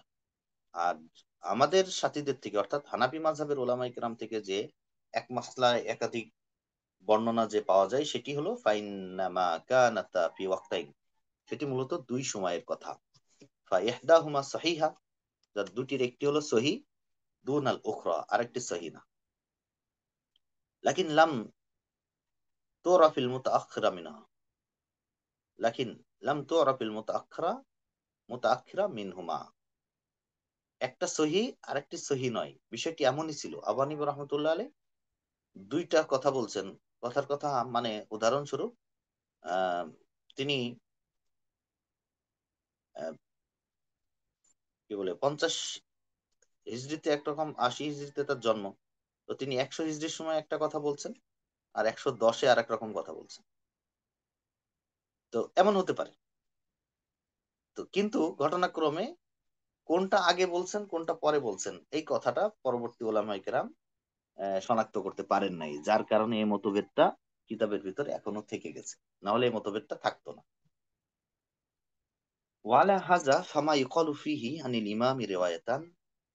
তাহলে এই ভিত্তিতে আমরা বুঝতে পারলাম যে সমস্ত বিষয়ে বলা হয় ইমাম থেকে, মানে আবু হানিফা রাহমাতুল্লাহ আলাইহি থেকে দুটি রিওয়ায়াত আছে, সেটির কারণ হলো ফালি আদামি মারিফাতিল আখিরি, সেখানে জানা যায়নি তিনি সর্বশেষ বক্তব্য কোনটি দিয়েছেন। ওমা ইউকালু ফিহি ওয়া ফি রিওয়ায়াতিন আনহু কাযা, আর যে সমস্ত জায়গায় বলা হয় যে তার থেকে আরেকটি রিওয়ায়াত আছে, এই বিষয়ে এই রিওয়ায়াতিন কাযা যদি বলা হয় তখন অর্থ হলো ইম্মা লিইলমিহিম বিআন্নাহা কাউলুহুল আউয়াল, হয়তো তারা জানেন এই বিষয়টা যে এটি তার প্রথম কথা, আও লিকাউনি হাজির রিওয়ায়াতি রুয়াত আনহু ফি গায়রি কুতুবিল উসুলি, অথবা এই রিওয়ায়াতটি তার থেকে উসুলের কিতাবের ভিতরে উল্লেখ নেই, অন্য কিতাবের ভিতরে নাওয়াদিরের ভিতরে এই কথাটি আছে বা অন্য জায়গায় আছে, এই জন্য এভাবে বলা হয়ে থাকে ওয়াহাজা আকরাব, এটি অধিক বিশুদ্ধ। আচ্ছা,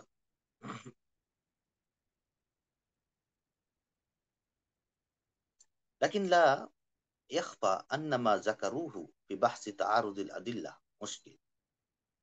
তবে একটা বিষয় এখানে আমাদের জানতে হবে, উসুলিন যে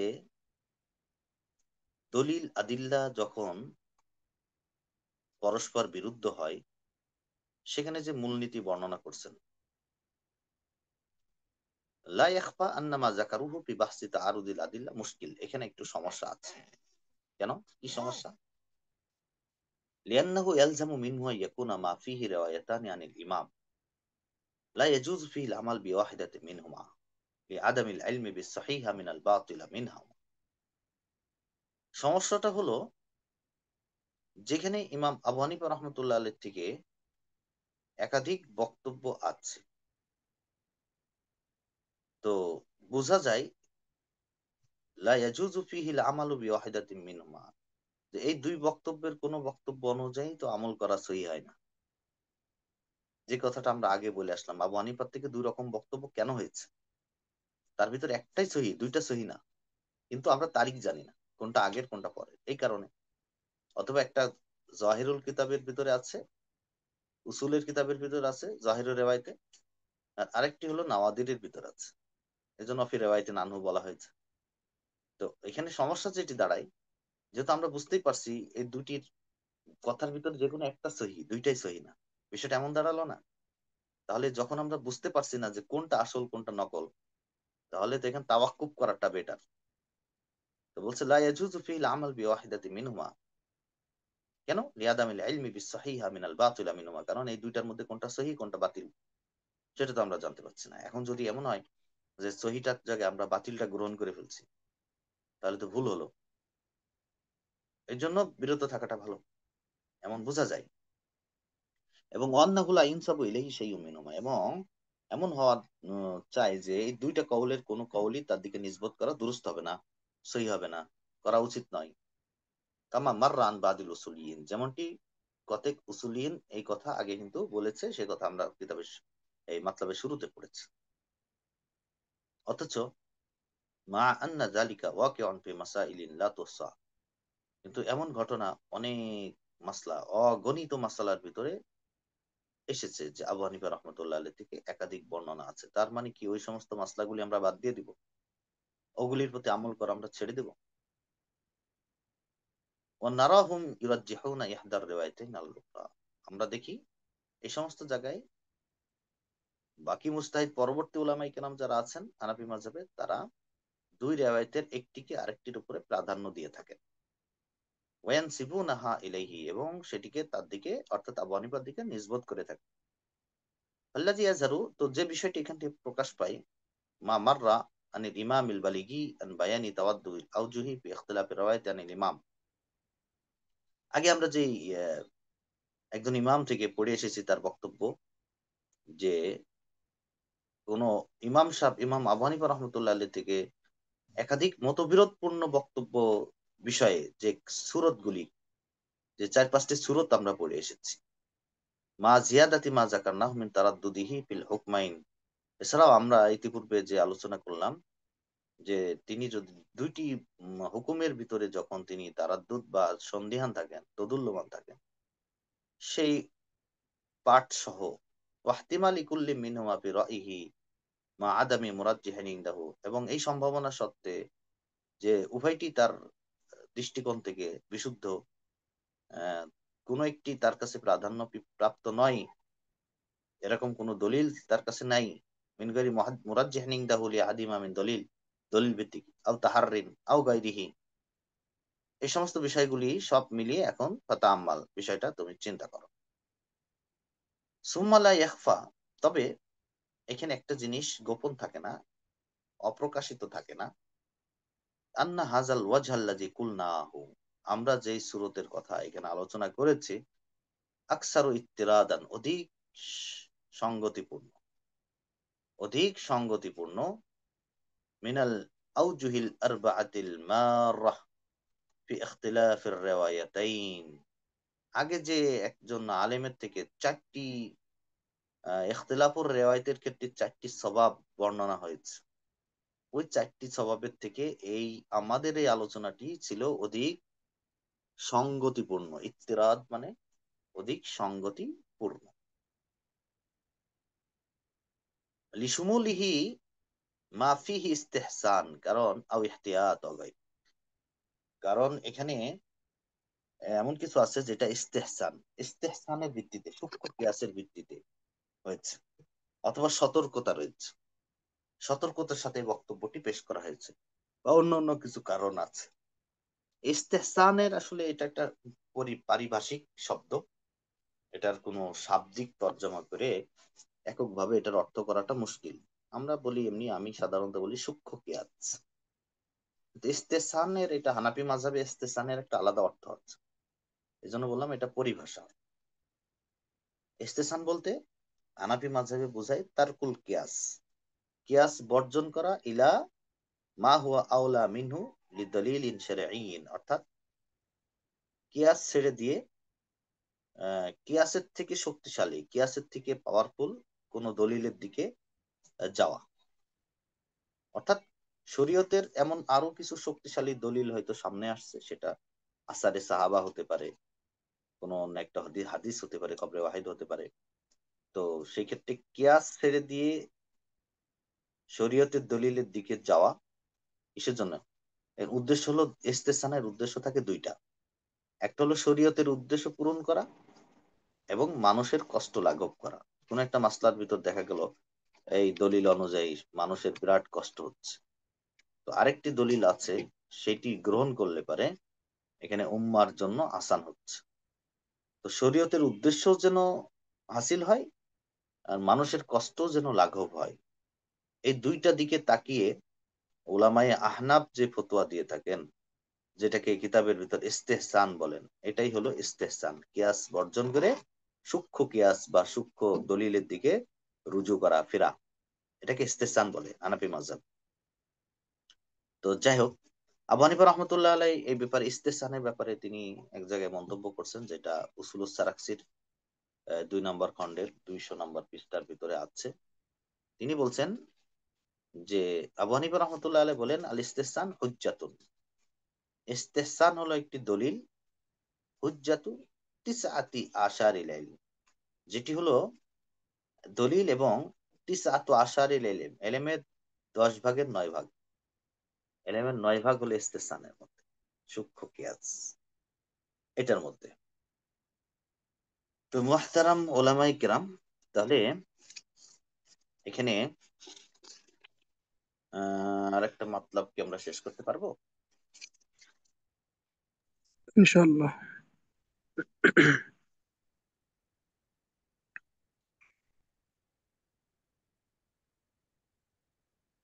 হুজুর আপনারা আছেন না ঘুমিয়ে গেছেন সব? আমরা আছি আছি উস্তাদ, আছি আলহামদুলিল্লাহ, শুনতেছি হ্যাঁ, উস্তাদ। আলহামদুলিল্লাহ। সবার ঘুম ভাঙিয়ে নিই আগে, দেখি কয়জন জাগ্রত আছে।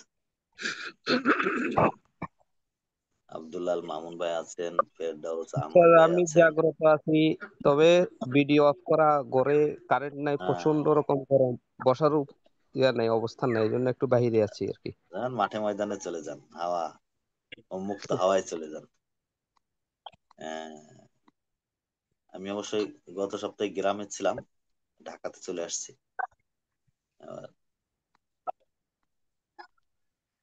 গ্রামে কারেন্ট ছিল না, প্রথম দিনেই অনেক ডিস্টার্ব দিয়েছে। যাক আলহামদুলিল্লাহ অনেকে আছেন, আর কিছু মানুষ দেখতে পাচ্ছি না, জি তারা কি হাইড পর্দা হয়ে গেছে, পর্দার আড়ালে আড়ালে আছেন। আছি ওস্তাদ জি। হ্যাঁ, হ্যাঁ যাক, উস্তাদ জি আছি একটু মানে অন্য জায়গায়, এই জন্য ভিডিও খুলতেছি না। আচ্ছা ঠিক আছে, ঠিক আছে, ঠিক আছে। অনেক সময় ভালো না থাকার কারণে আড়ালে থাকতে হয়। হ্যাঁ হ্যাঁ হ্যাঁ, আড়ালে থাকা ভালো, স্বাস্থ্য ভালো থাকে।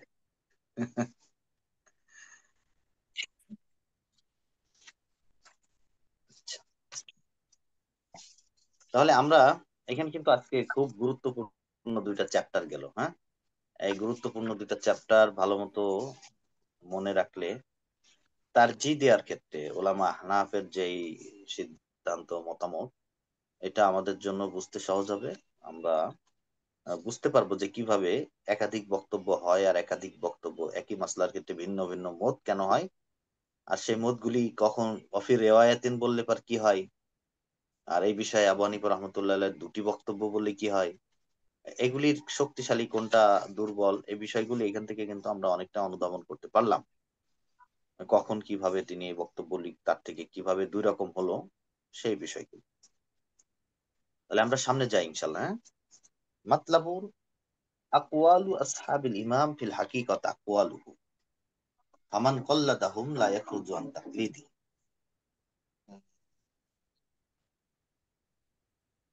আবু হানিফা রহমতুল্লাহ আলাইহির যেই শাগরিদ যারা আছেন, যাদেরকে আমরা আবু ইউসুফ, মোহাম্মদ রহমতুল্লাহ আলাই, জুফর রহমতুল্লাহ আলাই, আবু জাফর ইত্যাদি নামে যাদেরকে আমরা চিনে থাকি, এখন ইমাম আবু হানিফা রহমতুল্লাহ আলাইর হামসফর আরো অনেক ওলামায়ে কেরাম ছিলেন। তো এই সমস্ত জায়গায় তাদের যে সমস্ত বক্তব্য, যেটা আহ, তাদের বক্তব্যগুলি মূলত আবু হানিফা রহমতুল্লাহ আলাইরই বক্তব্য। তো কেউ যদি তাদের অনুসরণ করে, তাদের তাকলিদ করে, তো মূলত তারা হানাফি মাযহাবেরই তাকলিদ করলো, এটা এটা ধরে নেওয়া হবে। বুঝাতে পারলাম না? মনে হয় বিষয়টা এরকম যে আমি এখানে আবু ইউসুফ রহমতুল্লাহ আলাইহির কথা অনুযায়ী হানাফি মাযহাবে আমল হচ্ছে, আবু হানিফা রহমতুল্লাহ আলাইহির কথা অনুযায়ী নয়। তাহলে বিষয়টা এমন হলো না যে আমি হানাফি মাযহাব থেকে বের হয়ে গেলাম। না, না, হানাফি মাযহাব থেকে আমরা বের হয়ে গেলাম, বিষয়টি এমন হবে না। এখানে বলা হচ্ছে তখনও আপনি হানাফি মাযহাবেরই অন্তর্ভুক্ত থাকবেন, এই জন্যই যেহেতু এই সমস্ত ব্যক্তিদের নিজস্ব কোনো বক্তব্য নাই, এই বক্তব্যগুলি তারা আবু হানিফা রহমতুল্লাহ থেকেই গ্রহণ করেছেন। এই জন্য তাদের তাকলিদ করলেও এটা হানাফি মাযহাবের তাকলিদ করা হবে বলেই ধরে নেওয়া হবে। বুঝাতে পারছি কথা? হুম। জি উস্তাদ জি। এখানে এই পুরা অধ্যায়টি আমরা পড়ার আগে একটা বিষয় আমাদের জানা থাকা দরকার। ওই বিষয়টি জানা থাকলে আমাদের এই অধ্যায়টি বুঝতে একটু সহজ হবে। সেটি হলো আবু হানিফা রহমতুল্লাহ আলাই তার তাবেঈনের মধ্যে থেকে, তাবেঈন যত বড় বড় আলেম ছিলেন, হুম, তো এই তাবেঈনের মধ্য থেকে তিনি মোটামুটি 4000 শায়েখ থেকে তিনি ইলম গ্রহণ করছেন। কত? 4000। প্রায় 4000 শায়েখদের থেকে, তাবেঈন হযরতদের থেকে তিনি ইলম গ্রহণ করেছেন, ফিকহ অর্জন করেছেন। তো তিনি ততক্ষণ পর্যন্ত নিজে কোনো ফতোয়া দেননি বা লেখেননি যতক্ষণ পর্যন্ত তার উস্তাদরা, তার শায়েখরা তাকে আদেশ না করেছেন। এই 4000 শায়েখ তাকে নির্দেশ দিয়েছেন, আদেশ করেছেন, তারপরে তিনি কি করছেন, যে তাকে বলছেন যে তুমি ফতোয়ার কাজ করো, লেখো, মানুষকে ফতোয়া দান করো। তখন আবু হানিফা রহমতুল্লাহ আলাই কুফার কোন একটা জামে মসজিদে, আগের জামানায় যেভাবে এলেম শেখানো হতো, আগের জামানায় কিন্তু এলেমের ইজাজত পাওয়ার পরে একজন আলেম কোন একটা মজলিস কায়েম করতেন, আর এই মজলিসটি কোন একটা মসজিদ কেন্দ্রিক হতো, জামে মসজিদ কেন্দ্রিক। তো ইমাম আবু হানিফা রহমতুল্লাহ আলাইহ উস্তাদ যারা ছিলেন, এই উস্তাদরা যখন তাকে নির্দেশ করলো যে আপনি একটা এলেমের মজলিস খোলেন, তখন আবু হানিফা রহমতুল্লাহ আলাই কুফার কোন একটা জামে মসজিদে কি করলেন, একটা মজলিস কায়েম করলেন। বুঝতেছেন কথা? হ্যাঁ, জি, বুঝতেছি উস্তাদ। আচ্ছা। ফার্স্ট, এরপরে কি হলো, তার সাথে তিনি যে এলেম শিখছেন, তিনি তো একা নন, আরো তো কত ছাত্র সঙ্গী তার সাথে এলেম চর্চা করছে। এখানে তার সাথে তার সাথীদের মধ্য থেকে জলিলুল কদর কিছু সাথী, যাদের সংখ্যা ছিল 1000, 1000 জন তার সাথে যুক্ত আবু হানিফা রহমতুল্লাহ আলাইহির সাথে কুফা কোনো একটা মসজিদের কোনো এক জায়গায় তিনি যে মজলিস খুঁজলেন, সেই মজলিসে কারা যুক্ত হলো, তার হাম সফর সাথী যারা যারা ওই 4000 জনের থেকে এলেম শিখেছেন আবু হানিফা রহমতুল্লাহ আলাইহির পাশাপাশি, এরকম তাদের মধ্য থেকে 1000 ব্যক্তি আবু হানিফা রহমতুল্লাহ আলাইহির সাথে এই মজলিসে যুক্ত হলো। এরপরে কি হলো, এই 1000 জনের ভিতর থেকে আবার 40 জন ফকিহ ছিলেন অনেক যোগ্যতা সম্পন্ন, উল্লেখযোগ্য, যারা বাছাইকৃত, যাদের ইজতেহাদ করার যোগ্যতা ছিল। হয়তো আবু হানিফা রহমতুল্লাহ আলাইহির অনেক বেশি ছিল, তাদের একটু কম ছিল, কিন্তু তাদেরও কি ছিল, তারা মুস্তাহিদ ছিলেন, ইজতেহাদ করার যোগ্যতা তাদেরও ছিল। আবু হানিফা রহমতুল্লাহ আলাইহি এই 40 জনকে তার খুব কাছাকাছি নিয়ে আসলেন, তার কাছাকাছি অবস্থান করালেন। বুঝাতে পারছি কথা? আচ্ছা। জি। এবং তাদেরকে তিনি বললেন, দেখো, তোমরা হলে আমার সব থেকে জলিলুল কদর সাথী, সব থেকে কাছের সাথী, এবং আমার পরামর্শদাতা। আমি যে কথাগুলি তোমাদের সাথে বলবো, অন্তরের থেকে যে কথাগুলি শেয়ার করব, আমার দুঃখ কষ্ট দুর্দশা আমার ফেখা সবকিছু আমি তোমাদের সাথে শেয়ার করব, তোমরা আমাকে পরামর্শ দেবে। কারণ মানুষ আমাকে এমন একটা দায়িত্ব দিয়েছে, যেটি মূলত একটা জাহান্নামের উপরের একটা পোল। আমি এই পোলের উপরে দাঁড়িয়ে আছি, যদি এখানে সামান্য কোথাও ভুল হয়, তাহলে এই সামান্য ভুলের কারণে আমি জাহান্নামে নিক্ষিপ্ত হব। তো আমি চাই না যে আমার কোনো জায়গায় কোনো ভুল হোক। আমার কোথাও যদি কোথাও জায়গায় ভুল হয়, তাহলে অবশ্যই তোমরা আমাকে সতর্ক করবে। আমি তোমাদের সাথে প্রত্যেকটা মাসলা নিয়ে পরামর্শ করব। তো ইমাম আবু হানিফা রহমতুল্লাহ আলাই কোনো মাসলা যখন সামনে আসতো, কোনো ওয়াকিয়া যখন সামনে আসতো, তখন তিনি এই 40 জনের কাছে আগে এই বিষয়টা পেশ করতেন। পেশ করার পরে বলতেন যে তোমাদের এই বিষয়ে কার কি মত আছে আমার কাছে দাও, এই বিষয়ে কে কোন হাদিস জানা আছে সেই হাদিসগুলি আমার কাছে পেশ করো। তো সবাই সবাইয়ের মতো করে এই মাসলাটা ইজতেহাদ করত, দলিল আদিল্লার আলোকে এটা সঠিক সমাধানটা নিয়ে আবু হানিফা রহমতুল্লাহ আলাইহির কাছে পেশ করত। আর আবু হানিফা রহমতুল্লাহ আলাই তখন নিজের মতটা হাদিসের আলোকে পেশ করতেন, এবং তাদের সাথে এটা নিয়ে মুনাজারা মুবাহাসা করতেন।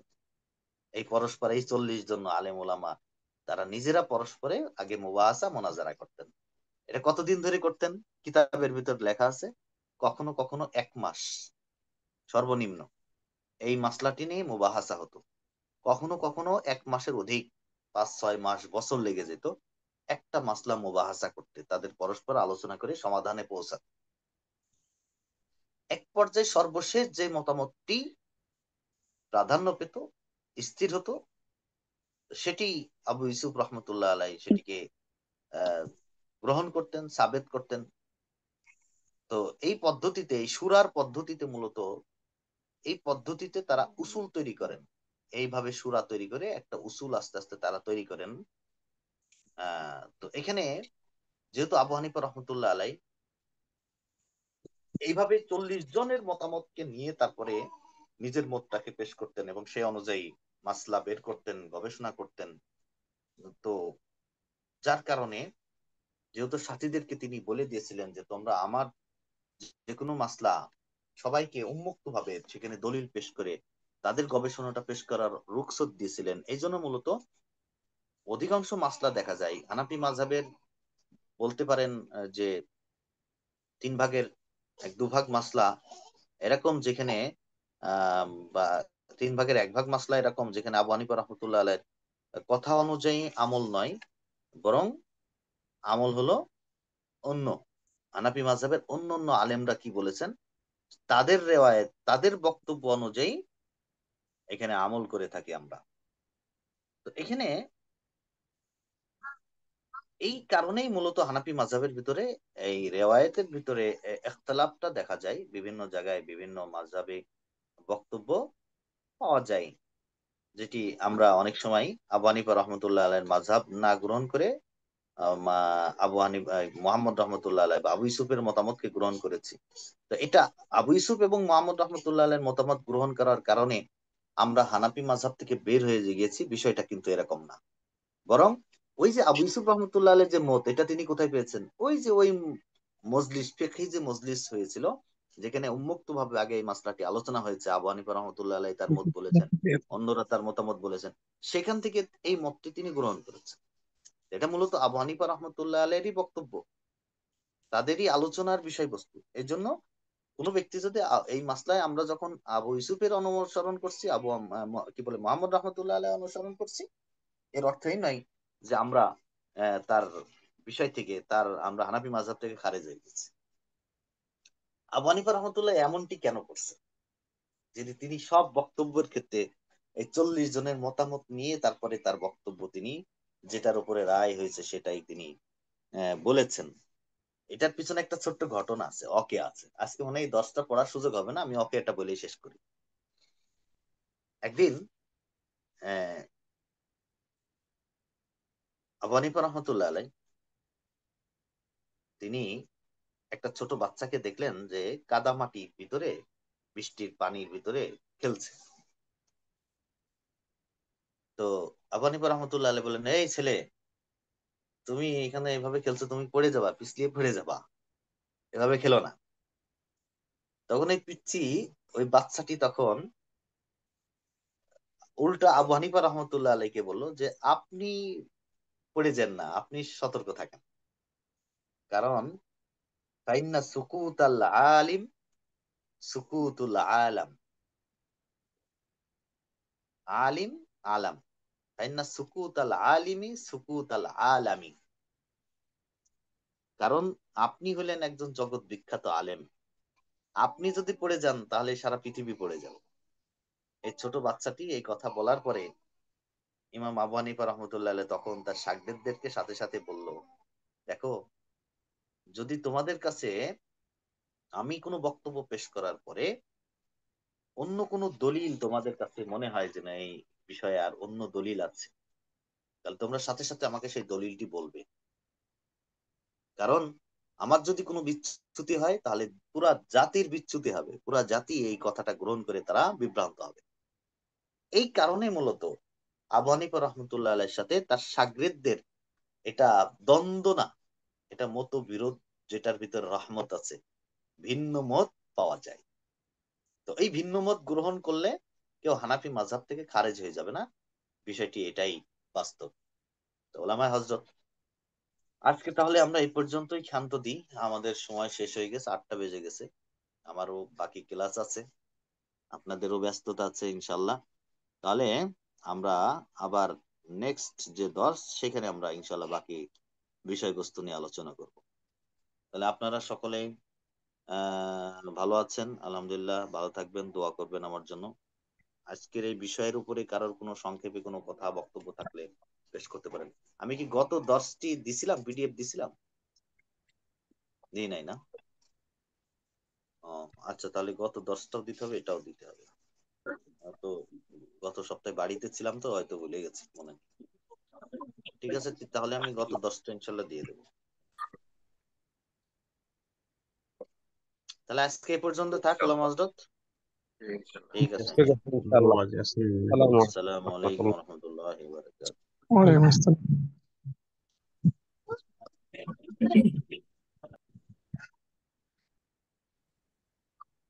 কি ও ও বলছে কোথায়?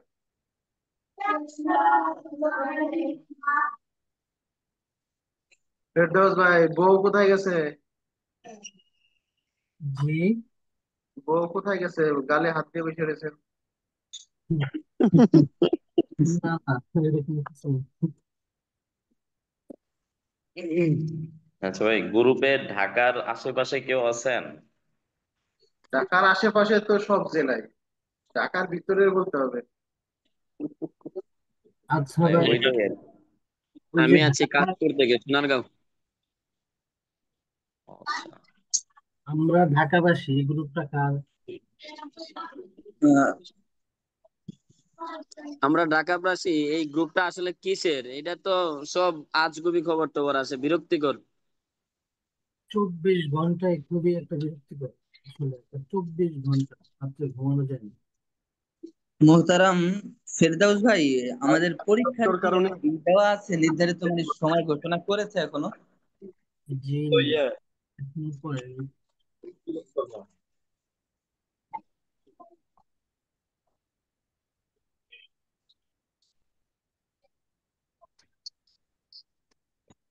জাকির হোসেন ভাই ব্যবসায়িক প্রতিষ্ঠানে বসে মানে ক্লাসে জয়েন হয়েছে। আল্লাহ তাআলা ব্যবসায় বরকত দান করুক।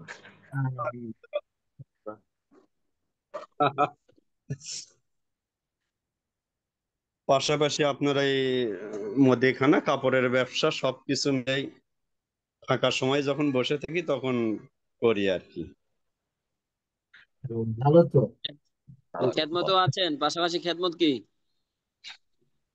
হ্যাঁ, খেদমত বলতে মসজিদ আছে 5 ওয়াক্ত, জুমা, ইসলামিক ফাউন্ডেশন, সবগুলো মিলেই চলতেছি আর কি। একের ভিতর সব। আপনাদের বিশাল বড় গাইড, আল্লাহ আরো বরকত দান করুক। আমিন। হরেক আব্দুল্লাহ মামুন ভাই কোথায় আছেন? আপনার হাতের লেখা জমা দেন। ওস্তাদ হাতে লেখা করতে পারিনি আজকে।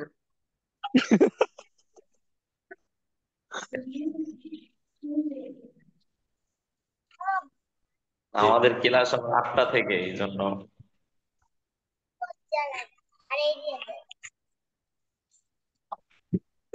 আচ্ছা, আরেকটা একটা কথা ছিল, ওই আইডিটা আজকে নাই। একটা মোয়ান্নাস নামে মনে হয় একটা আইডি আছে, আসলে উনি কে জানি না। ওই নামটা একটু চেঞ্জ করে রাখলে মনে হয় ভালো হয়। ফারহানা তন্নি। হ্যাঁ, ও তন্নি। তন্নি। মাঝে সাঝে কেমন জানি লাগে। আমার এক ছাত্র বলে ভাই দেওয়া দেখছে, দরকার, পরে যদিও উনি বলতেছে যদি যে মুয়ান্নাস হয় তারপরে পুরুষের নাম দিয়ে যেন চালায়, কারণ অনলাইনে অনেকে দেখে তো লাইভও হয়, ইউটিউবে থাকে, এটা আমাদের দেখি